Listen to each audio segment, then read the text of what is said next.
All right, let's call this meeting to order.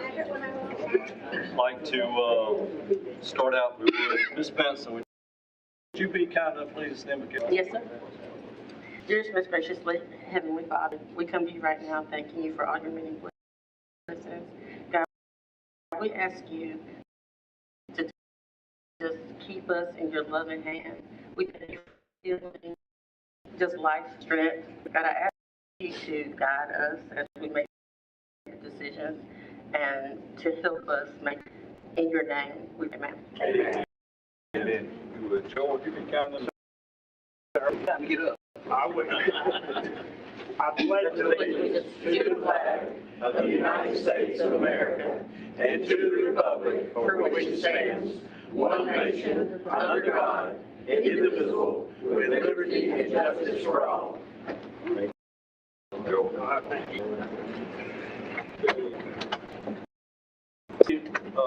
Mayor Lynn Norton and Mayor, I want to say welcome, both of you. Tonight I had the opportunity to serve with both of you. I know. And I'm not going to disagree with you because I won't win. Good having you. Good having both of you here tonight. Before we get started, just want to say thank everyone for the crowd coming out tonight, voicing your opinion, letting us know what you're thinking. That's what democracy is all about. I just pray tonight that everyone takes this budget very seriously and vote your conviction. I know the 4 of us voted against it, and we're strongly opposed to it, and I know the other 5 have their feelings. So I want to ask everyone tonight to really listen to the people. This is who we work for. We work for these people. And I want to apologize to the press because I know you and Kevin D asked 3 weeks ago for a lot of information, and we didn't get you to Friday, so I personally want to apologize for that. Scott, we need to go into the public hearing. I'm going to let you run with that one. Yes, sir, Mr. Mayor. With that direction, we'll go ahead and open up the required public hearing for the fiscal year 2026-2027 Seneca Light and Water budget. I know we have sign-up sheets that were out front. Mr. Bowman's got those, so we'll look at them just in order of how they're stacked, call names out. So there are 2 opportunities to speak here tonight. There's the public hearing for the budget, but we also have public comment that's related to items on the agenda.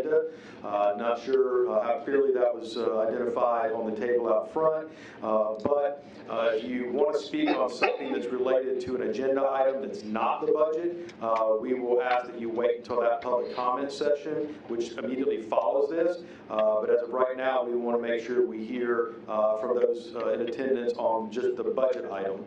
So we'll go and turn it over to Mr. Bowman to start working through the stack. I think once we're finished with the sign-up, we can obviously open up the public hearing floor for anybody who may still want to speak, even if they did not sign up. So, Mr. Bowman, I'll go ahead and turn that over to you, sir. All right, the first individual we have signed up to speak this evening is Bob Ayers.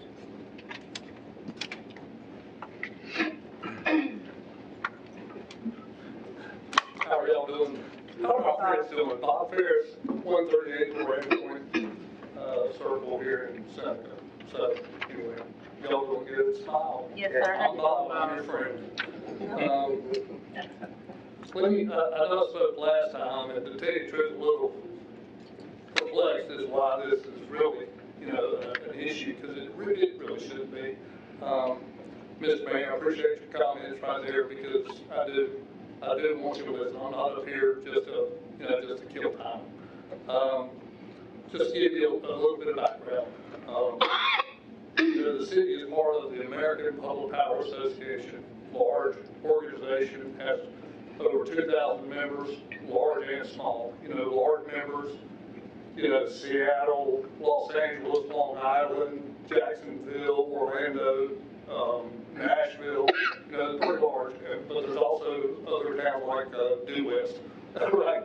So it's a large gamut, and probably over half of the members in the APPA are under 3,000 customers, right? So we're above that normal. We're on the upper side of the bubble. We don't necessarily we're not necessarily the size of those cities, but we're municipals, right, that we serve, we're close to the customers that we serve. They don't have to, the customers, the good thing about municipal, they don't have to go, into some distant land and hope that the Public Service Commission does their rates, right? And they put on, the American Public Power Association puts on seminars, classes on how to put a utility budget together. It's not something that you just,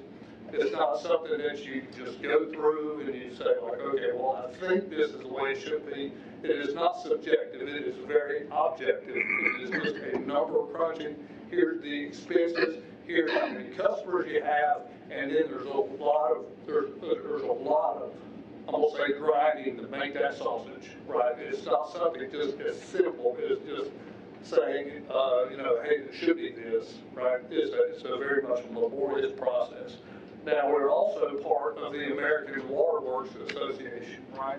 And that's a larger organization because, as you can imagine, there's more water systems out there than there are municipal electric. So it's going to have twice as many, associates, affiliates, if you will.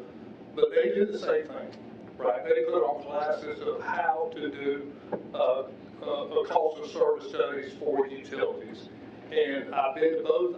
I've gone through this process, and I have, I've compared the two, and they're identical in nature, except one's for water, one's for electricity. And then there's the Water Environment Federation.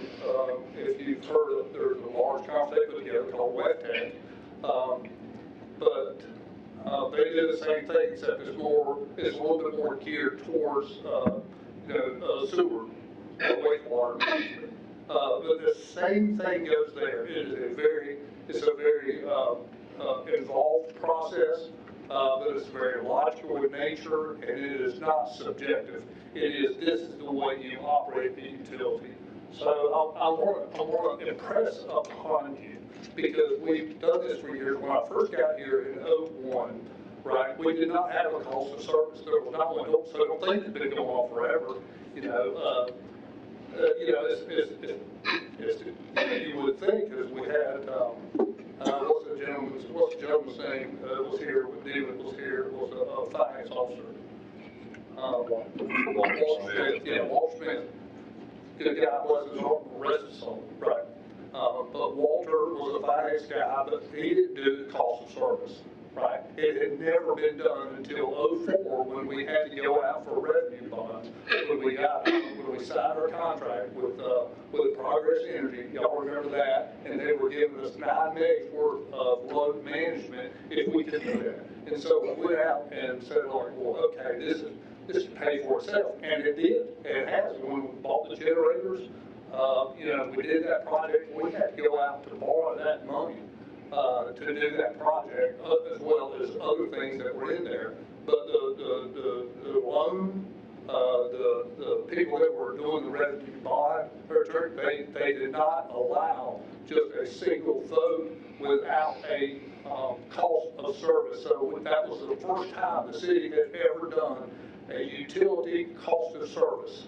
And so from there, it's been something that's maintained throughout the years from a standpoint, because if we do something different than the cost of service, that is, these associations, which are national in scope, that everyone, utilities, that, that they abide by this, so that when, I'm just thinking, if we don't do that, if for some reason we decide not to use our cost of service study, I'm not here to defend that or anything, but don't put that on, like Danielle, who's going to have to, on an annual basis, they get a phone call from New York. Moody's is going to call credit rating, and they want to know, can we get a copy of your rates? Oh, and how were they established? And it's so easy, so simple to defend when you can just send a cost of service study.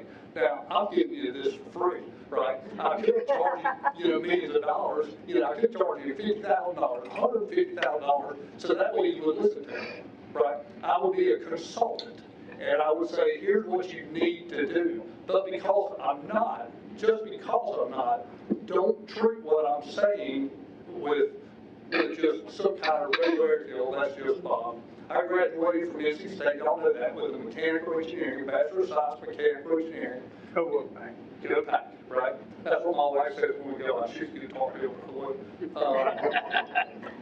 So we sent our kids to Clemson, so figure it out. Anyway, you know, I got out of school, you know, 4 years later, passed 8-hour exam, became a professional engineer, licensed, right? That type of thing. And so I say that from this. You know, Josh, I've had a chance since last time we talked, I've had a chance to talk with Josh because I knew there was because you guys are divided on this, and you really shouldn't be, right? So I'm going like, okay, Josh has done something stupid, right? And we disagree on many things, but one thing Josh and I have never disagreed on is how to put a cost of service study together, how to understand our rate structure. We've never disagreed on that. He has got that's his kind of superhero ability is cost of service, right? You know, he's learning operations right now, and he's getting his feet wet, and I appreciate the guys that are still down there, the men and women that are still working through the utility, kind of helping him out, but I want you to know that that's his, you know, he graduated from Utah, bless his heart, but he got his MBA from University of South Carolina, which is another bless his heart. But, you know, he can't do anything about that. We can't do anything about that. But what he's given you, what I've done is I met with him a couple times just to make sure, just to say, like, okay, this is what I would do, right? And I'm going like, yeah, this just makes sense. And anything outside of that, I'm afraid we're going to get criticized heavily from other agencies, right? Not just here, not just what we do, but other agencies that are looking at us. You know, they're going like, well, where'd you come up with that? Well, we just think we believe. They don't care about that. That doesn't make any sense. They want to know where's the calculation on your cost of service, how do you derive it? Let's look at your expenses and let's go through these calculations. So I really, with the experience, and I would even go as far as this, as I know my brother around the state pretty darn good, right? And I would say between Josh and myself, we understand rate structure as much as anybody, right? The only reason you're getting this at such a low cost is because we work for you, right? Literally, we could start a firm. Literally, Josh and I could start a sinking firm and do cost of service study, and we would get paid a lot more, right? Right? And there would be people that would listen, right? But you're getting it, and don't throw that away. Don't throw this knowledge away. Don't go for, well, I think that it should be, and I believe it should be, because there's some other, which I don't know what it would be. Does the AWWA and the APPA, these national organizations, do they not know something that you know, is there something out there that they need to be apprised of how to do a cost, you know, how to derive, you know, the cost to provide our citizens? So I would really encourage you, and with all respect, and you guys, I mean, you guys know how much I care about you, and conversely, I know how much I care about me. You know, we've all got to get history together. We've all got to get a background. But I really do. I feel more than extremely confident to just say, you know, you may not like Josh, and I don't disagree with that. He aggravates me too. But I don't disagree with how he does this. So, anyway, that's all. Thank you, Bob. Thank you so much, Bob. Who you got next, bud? Next we have Judy Adams. Come on out, Judy, just state your name and address, please. Judy Adams, 520 Glover Court in Seneca. Been a resident of the city of Seneca since 1982. I'm going to talk about the vote of the Seneca Light and Water. Is this the proper time? Yes, ma'am. Okay. Good evening, everybody. Good evening, Ms. Adams. Thank you for allowing me to participate tonight. Ms. Adams, would you bring the microphone down a little closer? I have hard Yeah, to hear. I have a Thank you, ma'am. bit of a challenge. They don't treat me well. They senior abuse here. I am asking you to vote no on the second reading of the light and water budget tonight. I'm not asking you to vote no because I don't understand that the city has expenses and the costs have gone up. I'm asking you to take a breath, look at the bigger picture before approving another budget that continues to put pressure on our businesses, our residents, and our utility system. One of my biggest concerns is the 45% to 65% increase in business license fees. That is a substantial increase for the businesses that are already working hard for our community.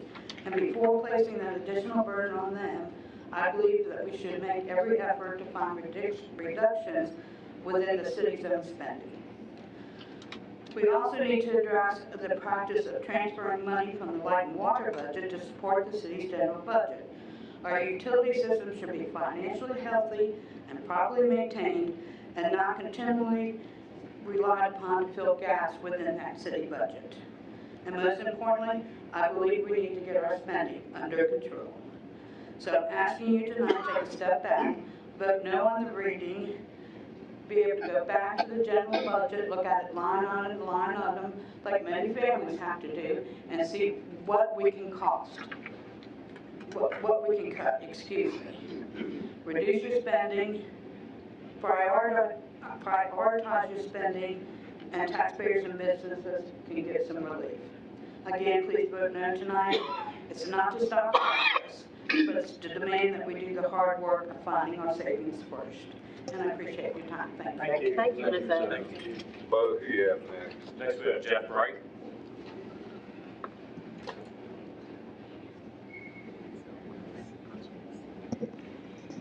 Good evening, Mr. Mayor, Council, Mr. Moore, good evening to you too. And Bo, good evening. It's good to see a lot of folks here tonight that come out here and have a great say tonight because there's something that needs to be talked about. You're going to hear from so many people tonight that's going to be mad one way or mad the other. It's a damned if you do and a damned if you don't situation. But I want to know how we got in this situation. That's the big question that I want to find out, because in November, Mr. Mayor, when you were sworn in, you said the first thing you were going to do is raise the light water 9%. Well, that caught my ear when you said 9%, and I got to thinking, well, what's going on here? So, of course, the final outcome was in January, I believe it was 4.5% is what you raised the power rates to. So then the conversation came a little bit later on, we're going to have to go up again. And then, as a concerned citizen, I'm sitting here thinking, okay, how is this going to affect our elderly that's on Social Security? How is that going to affect them? And having a conversation with some of you on council, that I appreciate you reaching across the aisle and asking me how I felt about certain things. Then I find out that this council or pre-councils, according to that, we've been going up a set percentage for the last 5 years. So then in the budget meeting, in one of them, but then we had the first budget that came out was a 15% flat fee. There's no way in the world 50% flat fee would have ever been so unfair to everybody. People that live outside the city. $15 fee, excuse me. Thank you, Keith. So then we started hearing the experts. We just heard from one of the experts that has run Seneca Library before. It's Bob Ferris. Then which is Mr. And he said cost of service.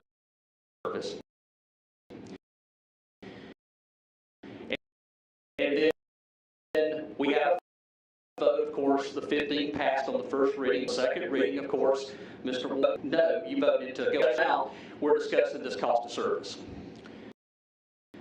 It's not going to be fair to anybody, no matter how you vote. You all are in a dead situation. For the cost of service, the question that needs to be answered is how in the world we got in here.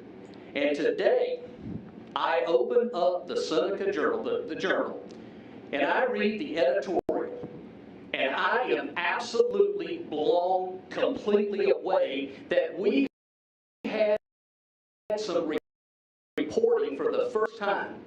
I read that and was shocked. How come no one knew that we had another issue with missing money? The Journal, that's the first I've heard of it. Then we had another missing money, which we all know about the Recreation Department. But at the end, according to our charter, the mayor is the chief executive officer of this city. It's up to the mayor to have a budget presented that can be passed, that is fair and equitable. They're all going to be upset. The businesses, you know, Dan, we stood there in the early 2000s and we said, why not some? Because guess what? We had nobody. You were here in the 80s. We remember how it was. You didn't get caught ran cat out, you did. Because we had the city pool room. We've had a rough time through the years, but now we've got a great ran cat alley. We've got businesses. We just spent $22 million for a fine art center that's got its own issues that could be a focal piece of this community. But yet, it seems like somewhere along the line something's missing. So no matter what you do, when you vote tonight, you're going to make one side mad, one side happy. If it was up to me and I was sitting in your place, I think I would go back to the drawing board and start again on the whole damn thing. Budget and all. The business license, people can't afford it. Salaries, that's the other thing. I'm sorry, the salaries. 73% in the nation for a population of 8,200. Who let that happen? Was it you? Did you approve that? And I asked the questions, no.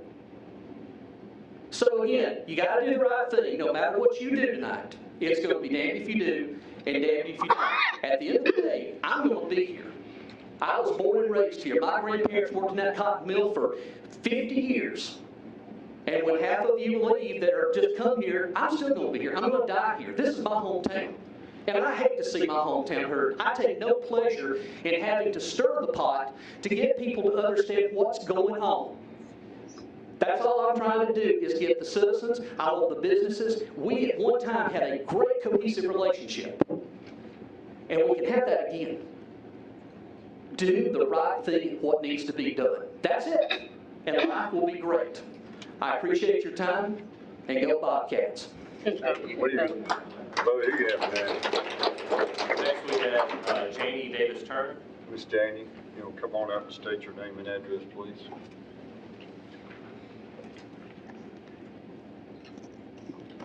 Good evening, Janie Davis-Turner. I've been a resident since 1968. I want to thank you for your service. It's often a job that is sort of a thankless job, and I understand that. But I come before you tonight. I wanted to say, if I misquote anybody, anything, stop me. I want to be corrected, okay? Now, with that said, I come before you tonight on the premise that I thought the city was financially solvent. When the Seneca Middle School property became available, the former superintendent, Michael Thorsland, wanted to give the Dream Center, an entity of Easley, free of charge. Then, when there was such a public outcry and that proposal was squashed, then he wanted to sell it to the city of Seneca for $500,000, down to $200,000, because he said you were financially stable. Okay, with that said, it was reduced to $200,000, and the city agreed to pay for that, and then the current upgrades that have been going on. And yet here we are tonight in a financial quagmire. The Journal reports that the council, you used the 24-25 figures to increase the city taxes. With the city administration, including 2 new administrative assistants, why could council not get information from 25-26 to base the information on? I asked, should the city charge developers more money to help solve this problem? The proposed 20% tax increase will be a heavy burden on many residents of Seneca. Businesses that choose to remain in the city limits because they will only take this business license increase and probably pass it on to customers. Those customers are already shopping locally, so that's another burden.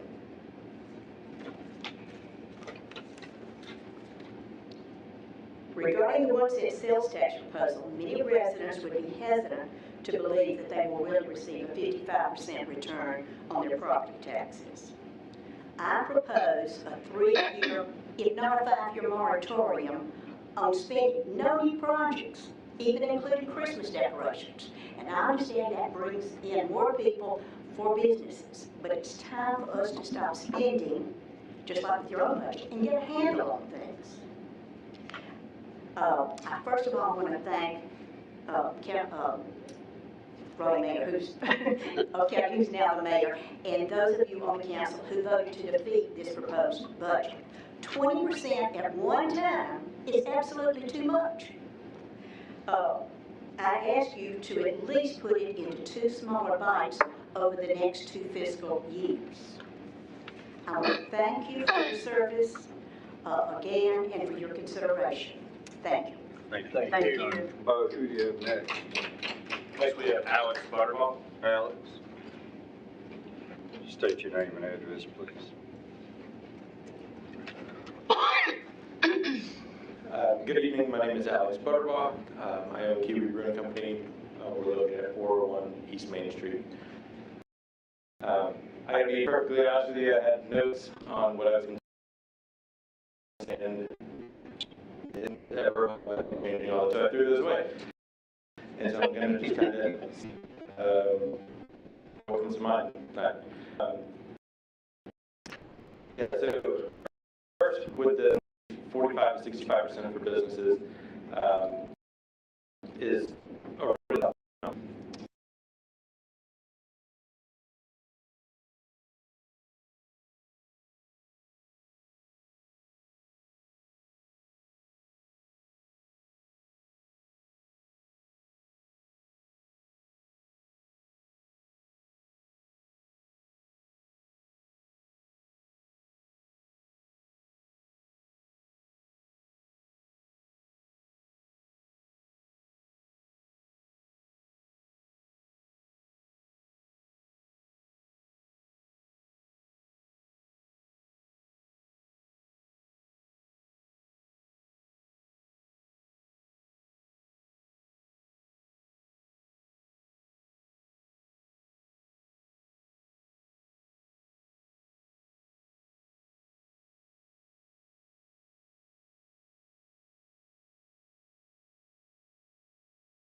Thank you.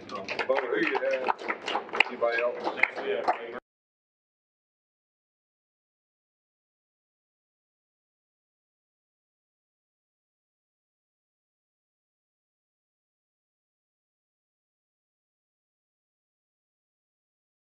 My name is Ray Murphy. I live at 3205 Tumblestone Drive, beautiful Cross Creek. That is in the city limits. I own some commercial properties here in Seneca, and I'm also involved in a few businesses here. And I'm here to talk about this budget. And I've talked to a lot of people about this thing, and I break it down a little simpler than most. I try to use common sense. All these numbers and all these figures, you know, I understand that. But when we first talked about the $15, the one we were so worried about, and we all had the fear of the $15 per person, I thought that sounded like a pretty good idea to me. But then I talked to a lot of councilmen and council people, and they gave me a lot of different ideas. So I'm just going to explain a couple of them. I'm going to come back and show you some facts about it. The first one was we're going to charge people outside the city $15. Well, they get water from the city. Okay, $15. I didn't see where that was a big deal, but I understand where their thoughts were coming. The next one is there's a lot of people on fixed income. And, you know, $15 would be a burden to them. I'm sorry, I'm retired, I'm on fixed income. You know, I'm not so sure about that. But I look at it, and I can understand. I really do. The third one was, the big one, that I think really switched it, was the legalities of it. There was some legal issues of it. But nobody took the time to really look at it. I did. I saw some examples of it. I didn't see where there was some legal, but I'm not an attorney. But I did see other examples of it. Didn't see where it was going to be a problem. So we moved forward on it. And I want everybody to remember those three things as why the $15 made no sense. So now we come with this new budget. Now, at first, I heard it was 4.5% in the power, 10% water, 10% sewer. Then I heard it was a different number. Then the sewer and the water was all different. I'm not sure what the real numbers are. And I don't think council knows. I'm going to be honest. I don't think they knew maybe till today. But that is what it is. We all got to pay. The budget is what the budget is. We got to bring the money in to make the budget work. I understand that. We all talk about cost of service. And cost of service is a great idea. But understand cost of service, us taxpayers, us top 20% taxpayers in this county or in this city, we're already paying a whole lot of cost of service. Okay, we're already there. We talked about percentages of that water deal, the 115%, 119% of $12.78. Yeah, that's a big number. Try 4.5% of $4,500 a month. That number's pretty big too, isn't it? That percentage is irrelevant. It's just, it's a fear factor. Okay, it doesn't make any sense to me. But we just had Alex up here, and I talk to Alex all the time. His business is real close to where I have some property. He has some great points, really, really valid points. Okay, we talked about all these things and where this budget needs to go and the cost of service. So we're going to go back to the $15. And I'm not here to say $15 is the right answer. I'm not here to say that. I'm not here to say it's the wrong answer either. So when we said $15, we're charging people outside of the city of Seneca $15, but they use our water. In the budget, is there not an upfit for the water treatment plant this year? $600,000. Okay. So Required by DHEC. yeah, so there was an upfit for it, for those people, for us and them. But let's not worry about them paying for it. Let's make sure the businesses in the city of Seneca pay for it all. That's the way I see it. We're going to pay for it. Fact. That's not disputed. We pay 100%. Now, the fixed income thing, okay, $15 is $15, and if you can't, if you're there, I understand that. I understand. But with these increases, who's not going to pay $15? With all these increases, you're going to be at $15. If you have a $150 light bill and a water bill and sewer bill, are you not going to be at $15 total more? No. You're going to be there. It's not going to make a difference. Then we have the legal issue of it. We talked legal, and I know that really scares some people, and rightfully so. On the licensing that you all voted in, what did you add for the minimum license fee? $15. Every single one of them. You can add $15 to the business, but you can't add $15 to the water bill. Where's the legal difference? Doesn't take a lawyer to figure that one out. I understand this is not going to be an easy vote. Truly, I do. It is very difficult, and you're not going to make everybody happy. Heck, you might not make anybody happy. We're all going to pay it. I love the city. The city's done a lot for me. I talk to Alex all the time. The city's done a lot for him. You know, but we've done a lot for the city. And I ask that you listen and take that into consideration when you do this. There's one last thing. As we look at the increases in light and water, the one question I had, and it just didn't make any sense to me, and help me understand this. For the residential, it was 4.57. That's what I'm reading here. Is that correct? For commercial, 6.25. Correct? I mean, that's what it says on here. Is that what I'm saying? Maybe I don't understand business all that well. I mean, I've done pretty good in my lifetime. But when I buy T-shirts, and I get to about $500,000 of T-shirts, my T-shirt vendor says, "Hey, Ray, man, you have done a lot of business with us. I think I'm going to give you a little bit of a discount because you're one of my biggest customers." And that works real well for international commerce. The city of Seneca seems to got it backwards because your biggest customers, you're asking to pay more.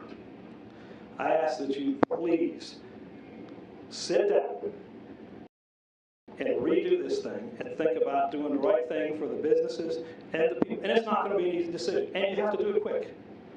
But I truly ask for you to think about what's going on because the business is here. You know, it's difficult. We're going to be around, but some of them aren't. And I don't want one single business to leave, and I don't want one single business not to come into our city. Thank you for your time. Do it right there. Thank you.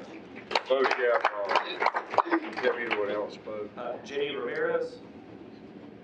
Jenny Ramirez.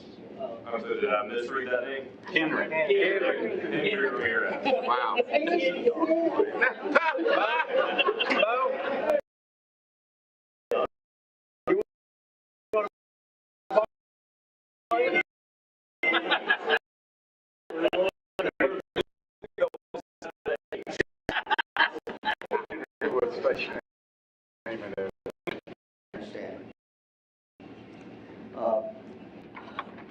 Henry Ramirez. I live at 609 South Acorn Way. I didn't own Upstate Medical Associates, but I still own the building on Wells Highway. I'm a retired physician assistant type thing. I owned Oconee County practice at one time and 100% of Upstate Medical Associates. But I take that back. I own 99% of it. 1% belongs to my wife, so that trump mine 99%. Except in the lawyer's office time. So anyway, I've been here for the city for a long period of time, and I've donated to the city for a long period of time. When the tornado hit, Scott Crying with EMS services in Oconee County asked me, said, "I know you had been damage to your building, but can you open up a food bank there?" I said, "We have trouble staffing it." I said, "No problem. I have 25 employees. I still plan to pay them, and I will make sure they're there. But any more volunteers, I would appreciate it." And they were all there. I'm here to stand up for the residents of Seneca and the surrounding cities in the county.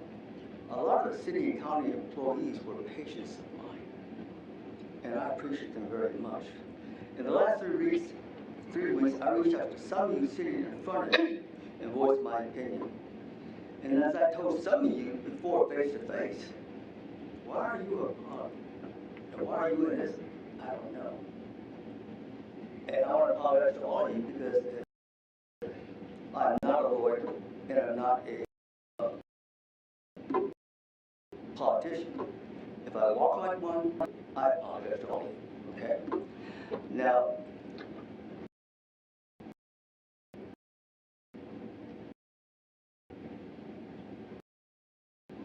3 weeks, I reached out to you sitting in front of podcast with Danny Moore Sunday night. I also spoke to Seneca Journal. I read Jeff Bryce's breakdown of the budget on the Facebook page yesterday. I also read the article in the Seneca Journal today, in online newspaper period. I reviewed the 1% sales tax and the Tier 1 and 2 capital projects. The Journal recommends to vote no. I do not believe it is not the council or the journals that tell us how to vote. It is a taxpayer decision, but we need accurate information. And I don't think we're getting it. I believe there's no communication, transparency, or accountability within the city administration to Jeff Wright, Seneca Journal, but most importantly, to the taxpayers. In medicine, we have something called medical malpractice. In the political world, especially on the national level, which now built down to the state, county, and city level, there's no transparency and accountability. I believe the people in front of me took an oath or signed a contract to represent the taxpayers. In my opinion, we should not have a significant increase in the Seneca Light and Water budget, the business license fees, and add the 1% sales tax. Too much tax increase in 1 year. Taxpayers need something better. So I asked, like all the other people behind me, why is this happening? This didn't happen overnight. And I'm not here to point fingers at anybody. I'm here for the people of Oconee County and the city, because I owe it to them. They took care of me, so I really owe it to them. So my question is, why is this happening? Is the city in debt? I don't know. The capital expenditures look too high to me, and some don't make sense to me. When I ran a business, I looked at the best deal on X-ray lab, audio equipment, put our differences aside, the hatred aside, for the journal, for Jeff Wright, and for the fellow man. I'm tired of what's happening in America. I'm sick and tired of it. It's not right. Take a step back and look at what's going on.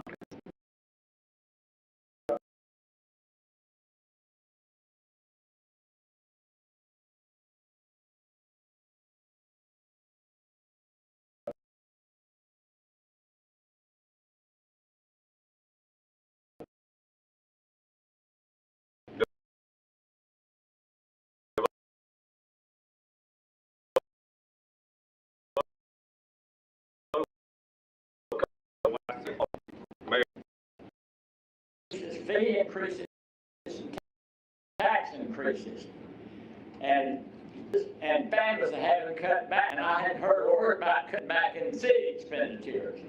And I have a number of small businesses are struggling to keep their doors closed. They can't afford anything else. And you know, I one time worked with the city, and they said that I said, I don't believe in wasting my money, your money of the taxpayers. So I think we need to consider these families and small businesses struggling, and we need to work with them. Thank you. Thank you. Thank you. Do you have anyone else? The last individual we have signed up to speak at the public hearing is Tim Bowen. Tim, come on up, if you would. Reverend Bowen. Tim, would state your name and your address, please. Sure. Thank you. Good evening, council and all. My name is Tim Bowen. I reside at 515 Dalton Road, lifelong resident of Seneca. I'm 65 years old, and I can count on one hand the times that I've stood before this council to give any kind of commentary on anything. But I felt like I needed to come tonight, even with the hurricane coming through town. I have been really concerned about this, not only because of what I consider to be egregious levels of rate increases, but in the way this has all been handled. And let me join many of my fellow residents tonight. First of all, in thanking you for what you do. I know it's a thankless job. I appreciate you putting yourself out there and representing us and doing what you can to help us. And that's why we're here tonight, is to ask you again to help us, because this matter has not, in my humble opinion, been handled correctly. It's not been communicated correctly. The reasons and the justifications have not been spelled out in my mind.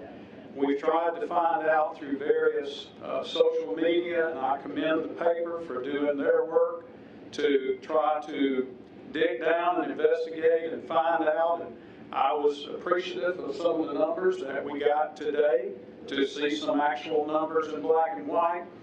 I ran some numbers based on the numbers I saw a couple of weeks ago. Some of you may have seen the letter to the editor of the paper that I wrote, and I ran those numbers against our own, I just pulled my last month's utility bill. I didn't cherry pick anything, and I just plugged those numbers in against our bill. And I realized that we'd be paying nearly $400 more a year in utility costs for the very same services.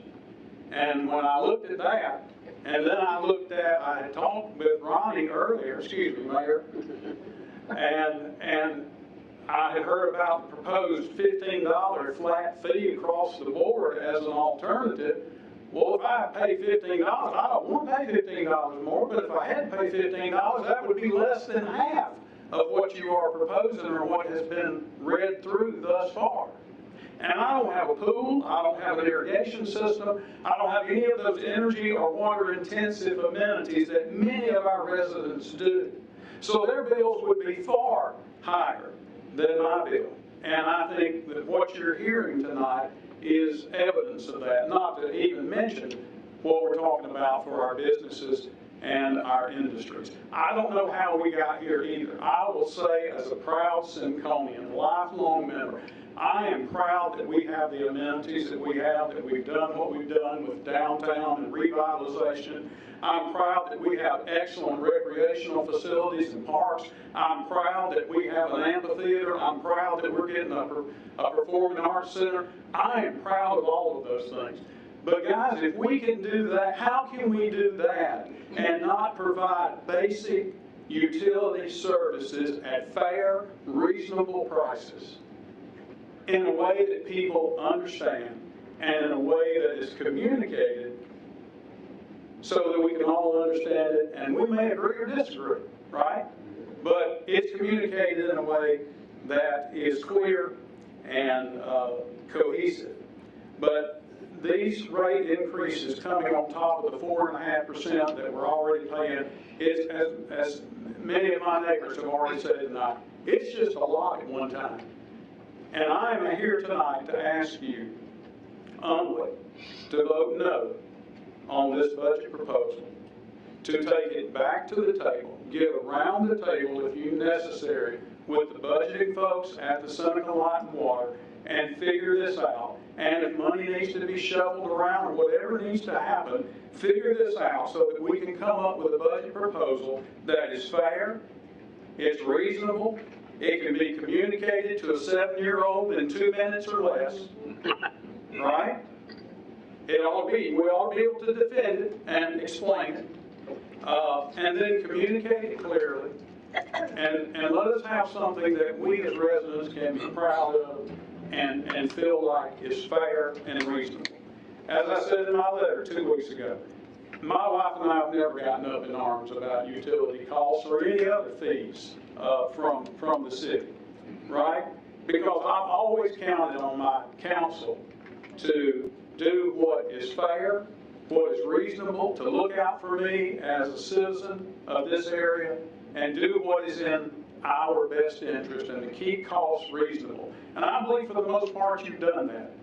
But I believe on this, with all respect intended, I believe you failed on this one.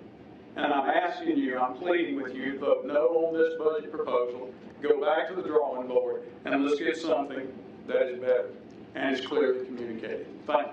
Thank you. So that's it, folks. That's everyone who signed up to speak in the public hearing, Mr. Mayor. Thank you all for coming out and speaking tonight. We will. Wasn't able to sign. Mr. Mayor, if we allow All right, this gentleman to step up, if you don't mind, give us your name and your address. Yes, Mr. Mayor, George Campbell, 111 James Way Drive. I apologize. Last time, the public hearing didn't have a sign up, so I didn't know I had to sign up. Mr. Mayor, council members, I was before you before, and I spoke in favor of the budget as proposed. I'm still of that opinion. I still have the same opinions that I had before based on the research that I've done. A lot of things have come to light since then about the city's budget. I've learned that the city has never recovered from the tornado that came through. The budget has never gotten to the level that it needed to be. If we had another natural disaster like that, we'd be in financial straits. A lot of the costs that are being tried to addressed here are things that have come over time, and what's exactly caused it, what hasn't caused it. The fact remains we have to pay for it. And nobody likes raising taxes. Everybody in here has said they don't like raising taxes. I don't like raising taxes. But if I've got expenses that I've got to make, I've got to do things. I might have to take a second job. I might have to make my wife get another job. I might have to do something to get income in.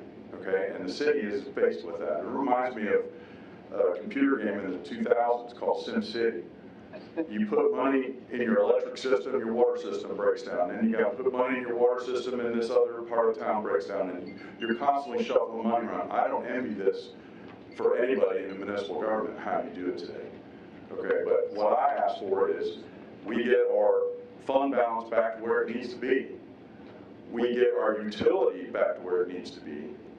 And we do it as fair as possible. I hear all these percentages getting thrown around.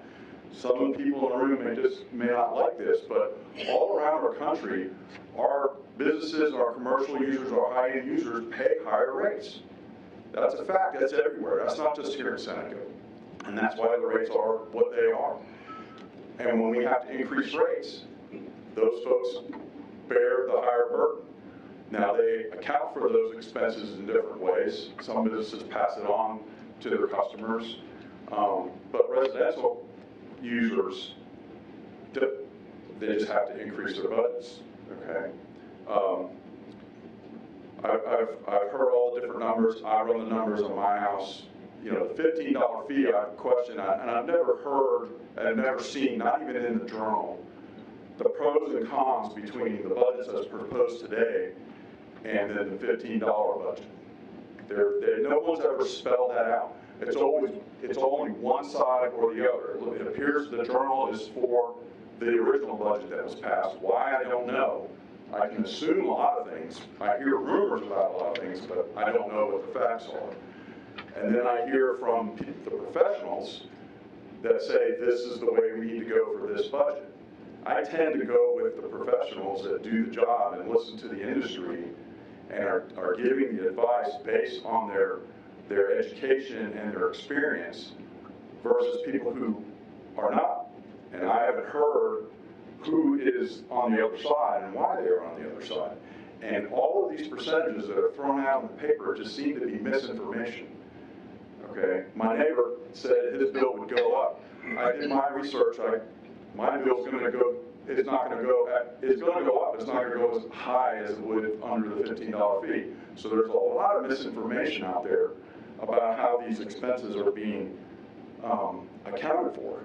And then I hear rumors that people, even members on this council, that are getting threatened over this budget by different entities and getting, you know, text messages and voice messages and threatening them. Why? This is a democratic society. If we have an opinion, we need to be able to voice our opinion, and we do it on facts. Why are we threatening people? That makes no sense. And if the people who are doing the threatening are part of the people that side one way or the other, it might be illegal for all I know. I mean, I'm hearing rumors, so I can't tell you whether it's legal or not. But this all needs to stop. we have to do something. I know we have a resolution to continue on last year's budget, but that's just kicking the can down the road, and these expenses need to be dealt with. So I'm urging you to pass the budget, and let's deal with these other things down the road. I have not heard, under the $15 fee, the money that it would raise, even if it's taken from people out in the county, would deal with the expenses that are looming in future years. I seem to recall during that conversation, we're going to have to raise rates anyway. So we may not raise rates for the $15, but we're going to have to raise rates. So guess what, everybody in the room? Our rates are going up. I realize it's a shock to some people, and we're trying to do it as fair as possible to not impact everybody all at once. But it's going to happen. That's the reality. So I'm asking again, pass this budget on the water and light based on what the professionals are telling us, and let's move on somewhere else. The last thing, if you don't pass it, I've heard that a financial committee might be put together by the mayor. My questions of that are, who's going to be on it? What qualifications will you need to be on it? I've heard rumor that staff would not be on it. So I'm questioning, you know, what's the wisdom behind that? And who is the one that's going to be basically driving the bus in that committee? Okay. What other municipalities have done something same or similar? And are we comparing ourselves to them? I heard somebody say earlier, what municipalities do we compare ourselves to when it comes to rates and that kind of stuff? I hear our rates, even the proposed rates, are lower than Duke and Blue Ridge and some of the other, excuse me, surrounding utilities that we have. We're still lower than that. So if we were in those areas, that's what we would be paying.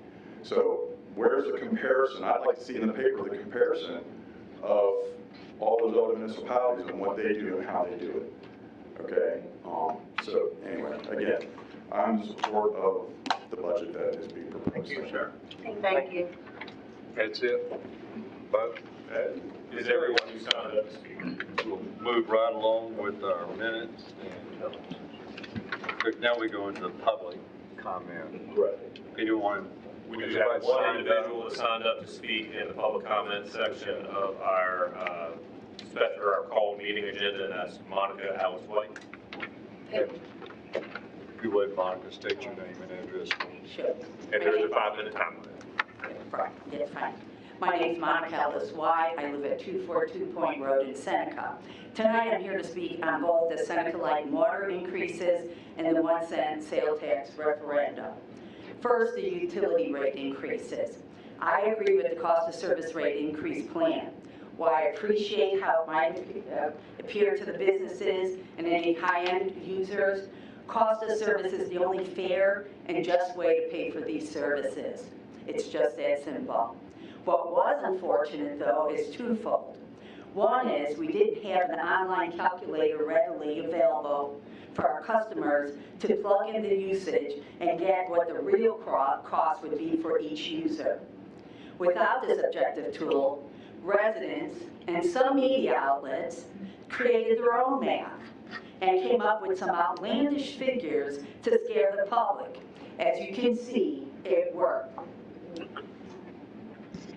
In addition, it was recommended by Sandy Cooper to have a plan in place to gradually increase the electric rates 3% each year for 5 years to create a buffer for when the contract would run out and the rates would drastically increase, like right now.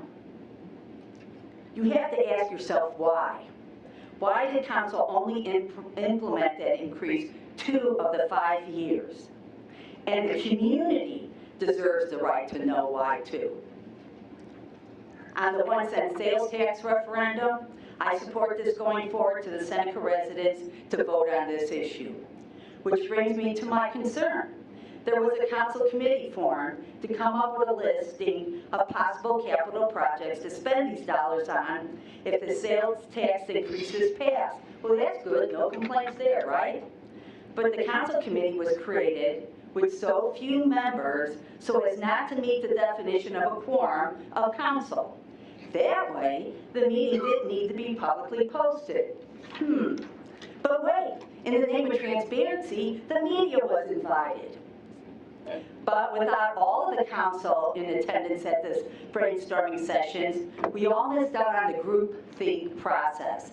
And I know some of you will say, well, Nikki, you could reach us individually, and that's all well and good. But then we start playing telephone with the other council members, and no thank you, I'd rather not do that.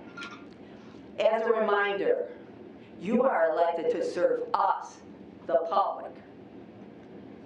And once you truly understand that, maybe you will figure out that you need the public to come to you at council meetings. You will want us to come to you to speak about our concerns, whether or not they're on the agenda. Or why don't you have regular council committee meetings open to the public to get a comprehensive picture of what your constituents feel our community needs. When we solve the big procedural problem, we help to solve all these individual problems by having more community input with all of council.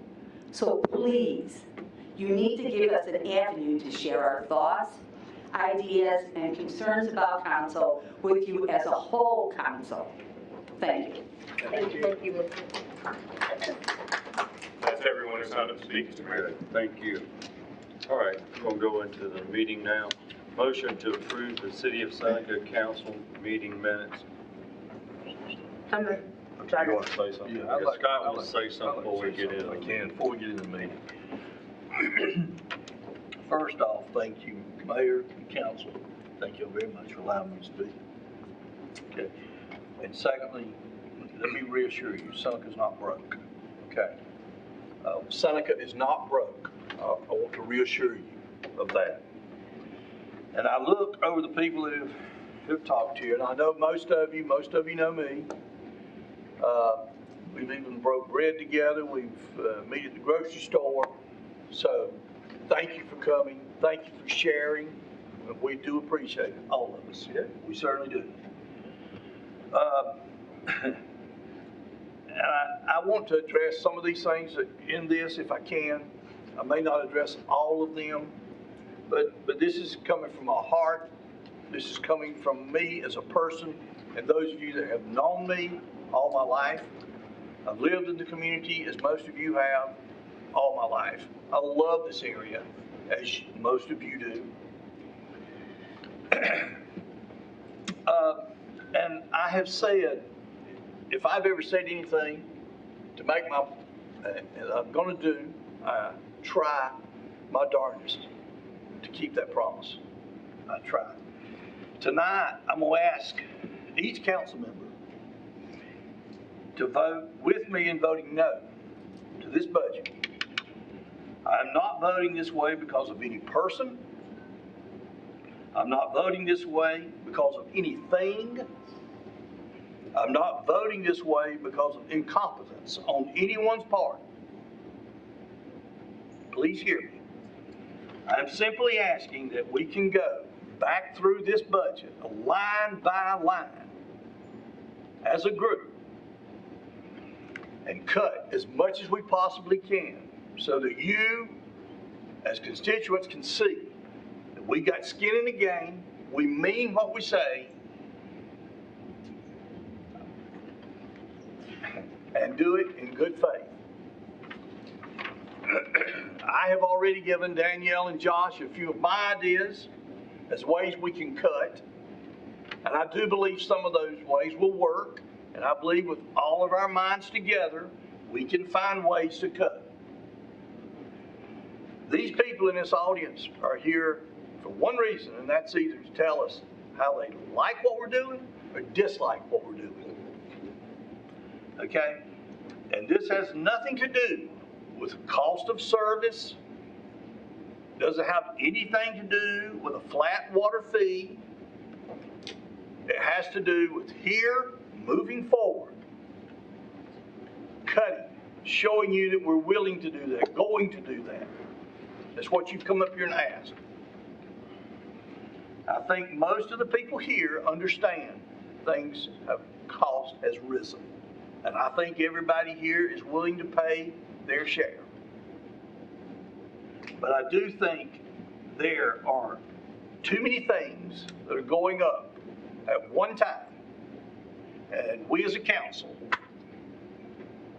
need to do something about that. And I think that is going back and looking at the budget line by line and doing what we need to do. We can do better, and we must do better. So thank you very much for allowing me to speak. Well, I didn't know we could do that, so now I want to speak as well, if that's okay. And for future reference, those types of statements should probably be addressed after the motion has been made and seconded. So that's what I thought, but I'm going to do it now anyway. But because I wanted to take notes while people were saying things, so I could either ask you guys the answer, because I do not know everything, or either so I could answer. Miss Judy, is Miss Judy still here? Yes, ma'am. Hey, Miss Judy, it's so nice to meet you in person. We met once before. But That's right. That's right. Your hair was a little longer. I thought that was you. But you asked about the business fees, and I wanted to address this to you guys. That is in a different budget, is that not? Yes. So my opinion, or unless I'm wrong, we are only voting on light and water today because we already passed unanimously. Even though I think it's implied that some people did not like it, the other things have already passed unanimously before today, before July 1st, unless I'm misunderstanding, and I could be. I called MASC because I agree with Scott. He knows this, and I think I shared with the mayor, everybody. I also think we need to go back over the budget. I do think we need to make some changes. I think we need to vote through the general fund. But I was unsure of the way to do that because we have passed that budget. So not my understanding, because I listened to several people, and then I called experts because I wasn't sure if they knew what they were talking about. And so I called the Municipal Association of South Carolina, and they said that if we have 3 budgets, then voting this one down does not then let us go back and fix that. You do that by amending the budget that already passed. Yes, ma'am. And I wanted to make sure that I do the right thing because I want to make sure that we are not unfairly burdening citizens and businesses, which I agree with Scott, I think we are. However, I don't know if voting this down, I don't know if this should pass or not. But that is not going to fix the business licenses and all the other things by doing that. From what MASC told me today at about 5:37, what they said to me, why do we have 3 different budgets? Because they said most municipalities, it is combined. We have 6. No, there's. Or, I'm sorry, why They're are all we doing? multiple budgets because they're all different sources of revenue. Some of them are restricted for particular purposes. You can't incorporate the hospitality and accommodations tax revenue into the general fund because it's a restricted revenue for an intended purpose. It's got to have its own separate budget. Your enterprise fund also must be passed as a separate budget because it is an enterprise fund with user fees versus a general obligation budget where taxes are used. So you have to have multiple budgets. Okay. Some people will put all of those different budgets into one ordinance, but it's not necessary. So it's better to vote on each one of those individually so it's clear that each of those has an opportunity to be approved or disapproved, not unlike what you guys did in the first budget approval process. You passed one, but you didn't pass the other. So if you had put them all into one budget ordinance, then none of it would have passed, and you would have been able to have difference of opinions based on the budget and the pots of money. So you normally do have individual budgets, ordinances for each one of the pots of money or sources of revenue, I should say. I may not have explained that to him correctly because I did want to make sure that we're able to go back. It is my understanding, so make sure that I'm clear that if we feel like we need to revisit and go line by line through the general fund and save money, that we would need to go through the whole process again. Correct. So that we can make sure that the community has the opportunity to speak again and for it to be 2 readings. And a public hearing, yes. So, yeah, the process, if you've got an approved budget, at any point in time during the fiscal year, you can pass another ordinance to amend that budget and modify those numbers, just like I've explained to a number of you that called me to ask me about how that process works. So you can go back and amend the general fund budget at any point in time during the fiscal year. You can do it on the very last day, June 29th, if you wanted to. So yeah, that budget can be revisited easily. But it does not require us to vote down this budget to do it. It does not. And they're separate. And you can vote this budget tonight, however you choose to vote it in, and then tomorrow, start over and amend it again. So you can amend it 5, 6 different times. That just keeps this process going longer. Yeah, it was an exaggeration, I get, but yes, you can amend these budgets, any of them, 5, 6, 7, 8, 9, 10 times throughout the year if you want to. But you just have to have 2 readings of an ordinance and a public hearing each time you do it. But if you vote this budget down, then that's $6 million that wouldn't fund In the general fund. the general fund. That's correct. Correct? Correct. Yeah. So it doesn't matter where you voted in or voted down. Because if you vote it down, you gotta find $6 million of a transfer to go to the general. You have to approve the budget, Right. right? You have to approve the budget. We can't continue to operate without the budget. We've got the continuing resolution vote, but that was a verbal vote. We've got to get a budget approved one way or another. And then if you choose to amend it after that, so be it. I mean, that's your jobs and responsibilities as the mayor and council. And are we operating outside the scope of the state constitution by Yes, ma'am. not having, I thought so. Yes, ma'am. So we, okay. I mean, there are procedures by which you can put the continuing budget resolution in place, but we are required to have a budget approved by July 1st. And, okay, and, one of the other things, I do find myself confused as to why I recognize that many of you spoke about 4.5%. That's a lot. Listen, I got paid too, if it goes up. But somebody, well, Jeff brought it up. It was gonna be raised 9% in December, and I'm telling you, I hit the roof about it, because I did think that was too much. I thought incrementally was the better way to do it. So I find myself confused with the council why, while nobody had concerns about 9% in December, but now it is a concern. So I'm confused by that my own self. Somebody else mentioned money missing from the museum. I too read that in the paper, so I want to say that is the very first time that I have ever heard that we had money stolen from the museum. I don't know why that was in the paper, unless they know something that I do not know. None of us have heard it. I was confused, but you know. That came out of the blue. I've never heard of it. I was lost. And so I wanted to say that on record, but I don't know what's going on. And we all don't know why that was printed. I don't know what business license fees go to, so maybe we can discuss that later. Because I wanted to answer Mr. Alex, but we did speak in depth, and I shared with him why I trust the cost of service. However, I do think that 50% increase in business licenses does seem disproportionate, and I had to apologize to him. I did not understand the fee scales when I voted for that. And so when I want to say when I do something wrong, that I did not fully understand the tiers, or I probably would not have voted for that at that time. And I think we need to go back and revisit that. But we do have to pass a balanced budget. And the very last thing that someone said, the flat $15, I absolutely understand, sir. I think I met you before. You seemed so nice, and I could tell you were a minister when you were talking. Anyway,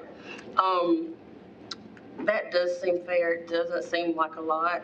I personally took issue with the fact of charging people, because even though it's only $15, and but it was $15 for water. But water did not need to go up, electricity did. And some people have our water and they do not use our electricity. So it seemed to me like we're charging people for something that they do not use. It did not seem fair to me. even if it was a lower rate. Now, I did make them pull my bill and other people's bills, and actually, to Ray's point, my bill is $80 cheaper with this increase, all of these increases, than it is with $15 per year. I would pay $80 less. I did not vote for that. I can pay $80. I didn't do it to save myself $80.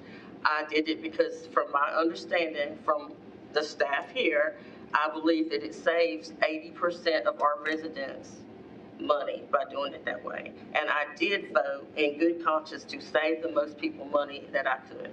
That's all I got to say. We can move forward. Thank you. Oh, and Ms. Monica, we don't have committees. Pardon me? We don't have committees. I know you don't, that's the problem. Well, yeah. Okay. Okay.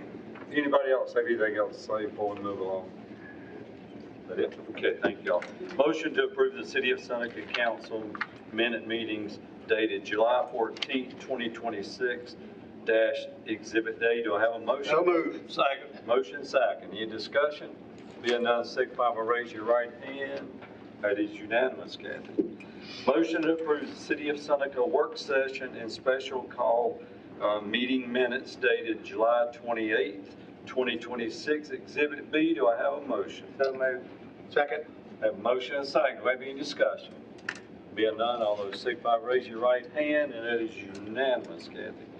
Motion to approve the Zoning Board of Appeals meeting minutes dated May 14, 2026, Exhibit C. Do I have a motion? So moved. Second. Motion and a second. Any discussion? Being none, all those signify by raising your right hand, and that is unanimous. Motion to approve the second final reading of ordinance 2026-18, an ordinance to adopt 26-27 fiscal year light and water budget for $48,351,145. That is Exhibit D. Do I have a motion? So moved. I have a motion. I have a second. Motion and a second. Any discussion? I have something I'd like to say. So, you know, the newspaper has printed a lot of information. There's a lot of people who are here tonight because of the information that the Journal has printed. So I would like to get Josh Riches, if he would come up, or Mr. Mulder, whoever you guys think would be the better person to set the record straight on the increases. I think, to be honest with you, with all due respect, I think it's best that you guys go ahead and have your deliberation. We have presented the numbers that we have shared with you guys publicly during the budget process, even prior to the approval. I'm not sure there's much more that we can say as a staff to present you that we have already presented. What the paper has printed is obviously their right to write the stories, but I think at this point we probably need to turn it over to you guys and let's make a decision. All right. Is it okay to ask a question? You know something. Oh, I hate to do this. Miss Danielle, I am so sorry to ask you a question publicly, but when it comes to the budget and we are audited at the end of the year, if there's a shortfall in one thing, like in water and not in electricity, does that cause an auditing issue? No, ma'am, it does not. The auditors are there to test internal control measures and make sure you're adhering to proper practices and principles. It's not their job to determine that you met or... So your fee scale doesn't matter? It won't cause an issue? Okay. What they want to make sure of, though, is that whatever was approved by council is what you're actually charging in your fee schedule. So they'll want to see those fee schedules and make sure they match what your billing is. But they are not there to question your fee schedule. They're not there to question how you spend your money. That's your job. It's their job to make sure you spend it the way you guys said to, and test for internal control measures to make sure that we are doing everything in accordance with proper financial principles.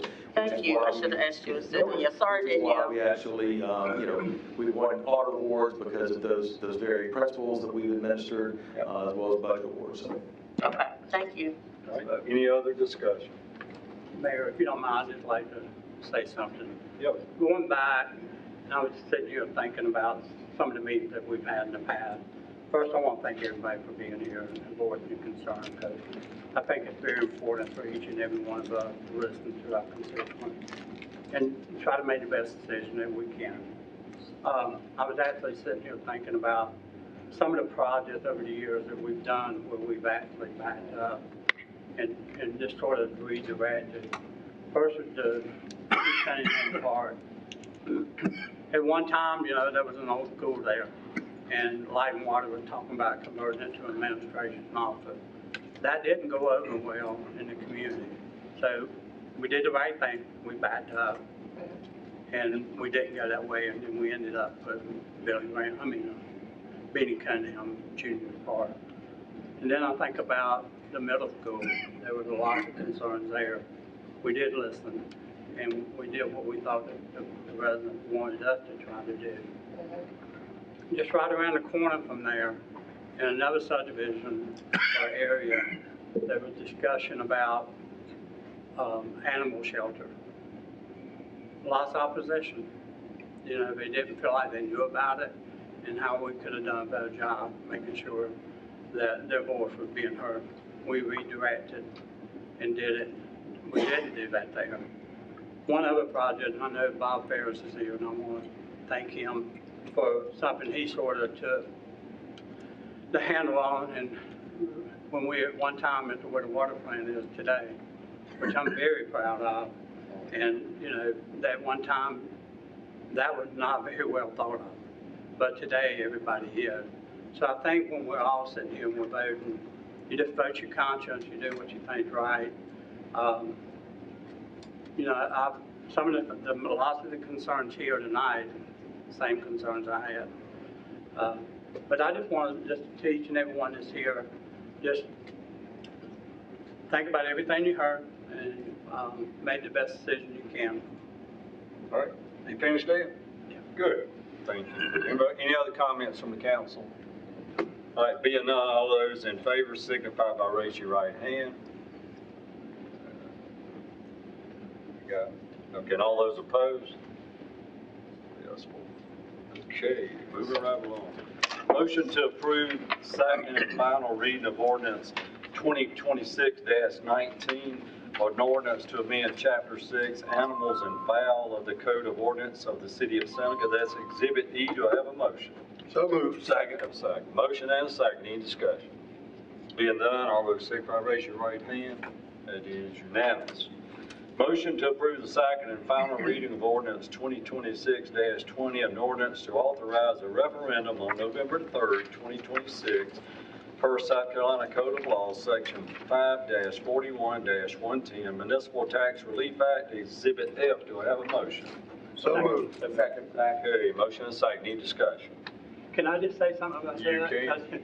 I am in support of it, and I think a lot of us are, but this law was changed, I think I was in May, when it allowed for us to be able to apply for. Yes, sir. That's to what do we're the ordinance. signing into law. Yes, sir. You know, I've heard some people this week, and, you know, I just try to make sure that they understood, and, but what they were thinking was that we could just do whatever we wanted to with it, but it's definitely, what we're voting on tonight is exactly what it has to be in the time frame. It's an 8-year window, but I just want everybody to know, if you want to know some of the projects and what our plans were, the majority of it is towards reducing in-town Seneca residents' property tax. So I just want to share that because I just want to get the right information out there. Good. Thank you, Ron. Okay, thank you. Okay. I'd make a comment. I heard about this at Appalachian Council of Government, and there were only 2 counties in the state that have not passed a countywide. Beaufort. Huh? Beaufort and Oconee County. And Greenville. And Greenville? And Greenville. Well, Greenville's going up for it. Anyway, it was put and passed, it came out of the blue. None of us had been alerted beforehand or anything like that. I looked at it, he'd already known about it by the time I got to him to ask about it. And as I understand it, 20% is required, but we're going for 55% rebate base. Yes. And that would traditionally help a lot of the people, right? Not all the homes would be totally tax exempt for the city, but most of them. Yeah, the 55% based on our calculations, and again, you know, we can't forecast what's going to happen 6, 7, 8 years from now with regard to growth, the economic indicators that could, you know, impact the economy and collections. But the 55% is set at a level that we feel comfortable that will substantially reduce and/or eliminate property taxes for only 4% owner-occupied residences. It does not apply to vacant land, rentals, apartments, businesses. It's only 4% primary residence owner-occupied, and the 55% based on quite a bit of analysis should cover it even with 8 years worth of factors that we have to forecast. Okay. Any other questions? Okay, all those in favor, signify by raise your right hand. That is unanimous, Kathy. Okay, motion to go into executive session. I'm so sorry.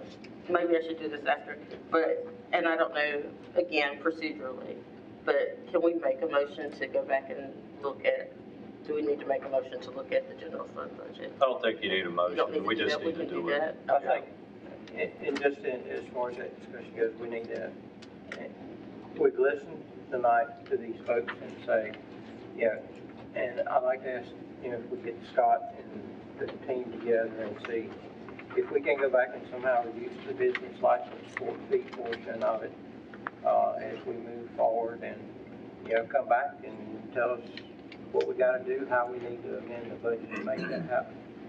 Scott has made a lot of cuts in the last 6 months. Yeah. A lot more than some of you may even know, but he has worked very hard to cut a lot of money out of this budget. We agree. But we will look at it. That's what we do. Okay. Motion to go into executive session to receive legal advice regarding any property purchase of Oconee County to include the mayor, city council, city administrators, assistant city administrators, city attorney. Upon return, action may be taken on items discussed in executive session. Do I have a motion? So moved. Second. Any discussion? Being none, all these. Okay, shouldn't be too long on this one.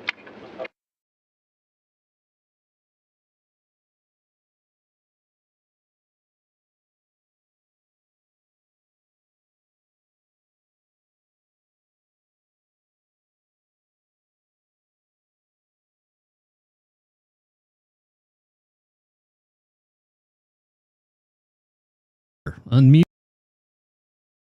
Hello. There we go. Welcome back in. If you're just now tuning in and just joined us, my friends, that is going to be a lot to take in here in the next few hours. Let me just get you up to date with what we know. The Seneca Light and Water budget passes by a vote of 5-4. Again, you have heard comments tonight from none other than Lakeisha tonight, hit it out of the park. Many folks tonight, including businesses, said the exact same thing tonight, that there is an issue. And I thought the meeting was very cordial. I thought that everything went well. There was a lot of folks tonight that were completely cared. There was passion tonight at the city council meeting. And I'm going to tell you, from a lifelong resident here of the city of Seneca, tonight was very emotional for some reason for me. Is that, you know, I've done a lot of public speakings in my life, or speaking, but the weight of it, just listening to residents and the community. And again, it's been a long time since I've seen it. Dan made some points tonight about the citizens showing up. I remember the issue about the old J. and Kellett property when they were going to move Seneca Light and Water over there. I don't think I've seen anything since then, but tonight was very emotional to hear from the citizens, and also to the businesses. The businesses make a very valid point going forward. Again, Lakeisha, I think tonight she hit it out of the ballpark. I think Lakeisha tonight made some great comments. This is going to have to be looked at. I think the business license are way out of proportion for the businesses. And tonight I made some comments. I said some things tonight about, There was a time that a lot of us that were born and raised here, we remember standing in, downtown Seneca in 1986, realizing, where did the town go? Because at that time, everybody had packed up and left. Harper's 5 and 10 was on the way out. Gallant Belk had already moved to Applewood Shopping Center, and you had a whole lot of the core businesses had already packed up and left. And again, there was a time that we remember that Ramcat Alley was almost non-existent. Between the city pool room and Boar's Nest and the What's Happening Club, that's all you had in Ramcat Alley. The heydays were over. Well, the heydays came back. Again, I have said on this program, how did Seneca get here? And it was, of course, under the vision of Johnny Fields. Johnny Fields had this vision about creating Ramcat Alley. But we also heard tonight from former Mayor DeVoe Blackston. Tonight, DeVoe Blackston told the same thing. We also heard tonight some comments. Scott Durham, Mayor Pro Tem, he says the city's not broke. He said the city's not broke. He reiterated that. However, the budget, and if you're cutting the budget, as Ronnie O'Kelly says, that Scott Mulder is cutting the budget, then this should not have been an issue. I hope tonight that you paid particular attention to some of the comments that was made tonight. Number one, you had a $6 million hole in the general fund because you had not passed Seneca Light and Water budget, the $6 million transfer to prop up the general fund. I have said this on this program numerous times. What may be legal may not be the right thing. So you had to pass the budget to prop the general fund up. But I don't even think that tonight was the biggest thing that has been said. And today, the Journal, and I made mention, I talked about this tonight as I made the comments at the whatchamacallit. I made comments tonight. Let me get the edit. Give me just a second. I want to get the editorial pulled up because I want to go through this. I think this is very, very important. So give me just a second. We're going to go through this, and I'm going to pull up the screen. I talked a little bit about this today on my Facebook page. And again, my Facebook page, those are the comments of me. But give me just a second. I want to pull this up because there's a couple of things that I want to share with you that were told tonight. And I want to reiterate some things here. So give me just a second here. I'm going to pull up the editorial. Give me one moment here. All right. And now on your screen, you're seeing it for the first time. This was in the Journal today as the editorial. So I'm going to go through this real quickly, and then we'll come back and we'll go through it. But there was a couple of things in there that really stood out that I'm not even sure many of you knew. Some of us knew. I knew. But now that it's out in the open, I'm going to talk about it. So again, the editorial starts stop, and the disenfranchised resident business owners within the city limits of Seneca and the Seneca City Council members. To the public, we hope you'll come. You did. To the council, we beg on you behalf of the ratepayers, do not pass. Well, that's a moot point now. So I want to get right down here. And it starts talking about it. Normally we would agree, but trust is earned by performance, not by position or rank. Seneca did not find itself in the financial situation overnight. We agree. Nor did it find itself in the financial situation because everybody involved on the financial side of the things were doing their job appropriately. But listen, here it comes. Let us not forget that upward of $1 million was stolen from the recreation department that they can't prove. But yet, remember Rick Lacey's name because he was a martyr for all of this. Sled said he didn't do it. Sled cleared him. But that's the first time that you have heard of a follow-up to anything. And I'm gonna lay it on the line tonight. Listen to this. They also think that upward of $250,000 was stolen from the museum, which they cannot prove. If I were you right now, you Seneca residents, I would be livid. Now, it goes on to say that people have been fired and changes have been made, but that doesn't alleviate what caused the problem, nor the blind loyalty that comes with it. Hey, we know our numbers. You just need to trust us. But wait a minute. This is Scott Mulder's problem, because remember, he's the administrator. I'm telling you, that right there is a telltale sign. But again, it goes on. Again, we've thrown Josh Ritchie's under the bus. I spoke to Josh tonight, and I told him thank you.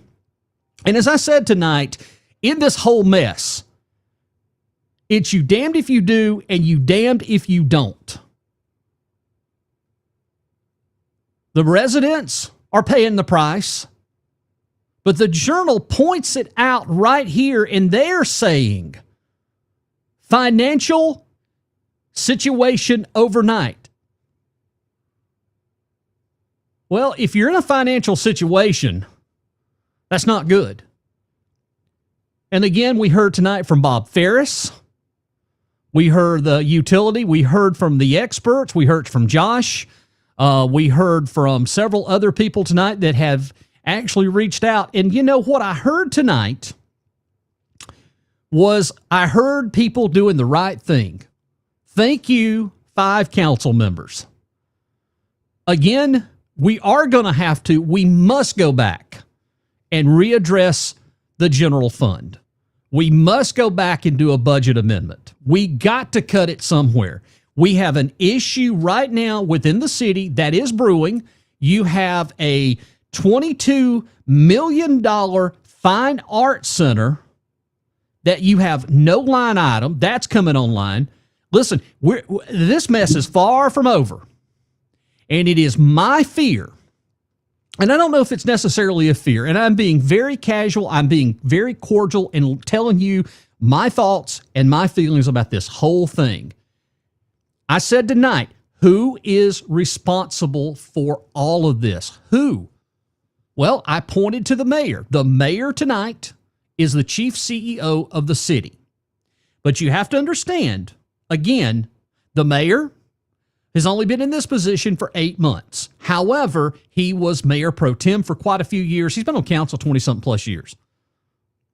Okay? Do you go back and do you have to point the finger at the previous mayor, Dan Alexander?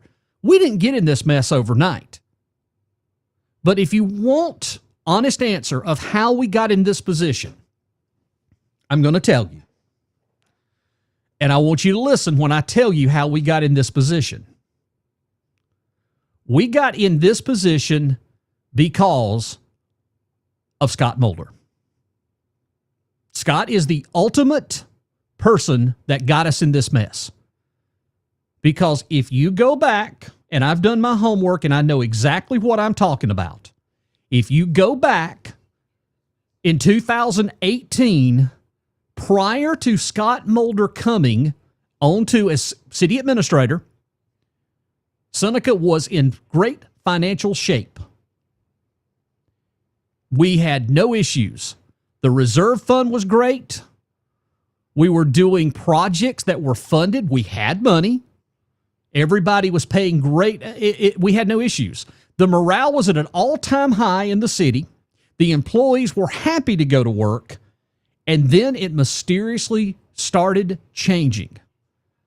And if you don't believe what I'm telling you, all you have to do is get online and start doing researches. Go look at a lot of the information that through the years. You know, newspapers.com is a great place where you can find all of this information. It's all readily available. But this problem was going on at the county as he was administrator in the county. There's a whole bunch of other things that was going on in the county. But tonight, and then today, reading in the Journal, we are blindsided. Now, I have to admit, I actually kind of knew this was happening. I knew that something had happened. I have to thank the Journal for publishing the news because they did. That is the first time that anybody in this city has heard that we've had 2 incidents One, the gentleman was cleared, and I'm referring to Rick Lacey, but this man's reputation was completely destroyed. And again, it goes back to the misappropriation of the county. It was terrible. But you tried to point all of the blame and finger pointing at somebody that, you know, I've known Rick Lacey all my life. But now we have another situation. I hate it. I don't take any joy getting on this show, on this podcast, and telling you these things. I hate like heck to have to do it. But again, these are the things that I have been trying to stir up for years to bring this to the forefront of people. And a lot of people just looked at me. Some of them said you were crazy. There was a few of them that absolutely agreed with me. But tonight, I appreciate the people coming out. There's some business people that probably don't like me, and that's fine. But I have to say, you know, I stood with them. I agreed with them. You know, I think Alex from the Kiwi Brewing Company makes some very valid points. There's none of this fair. None of this is completely fair. But the point of it is, we did not get here overnight. Had we got here, had we really got here and we had done the right thing, we would not be in this situation that we're in right now. I'm serious. We would not have been in this.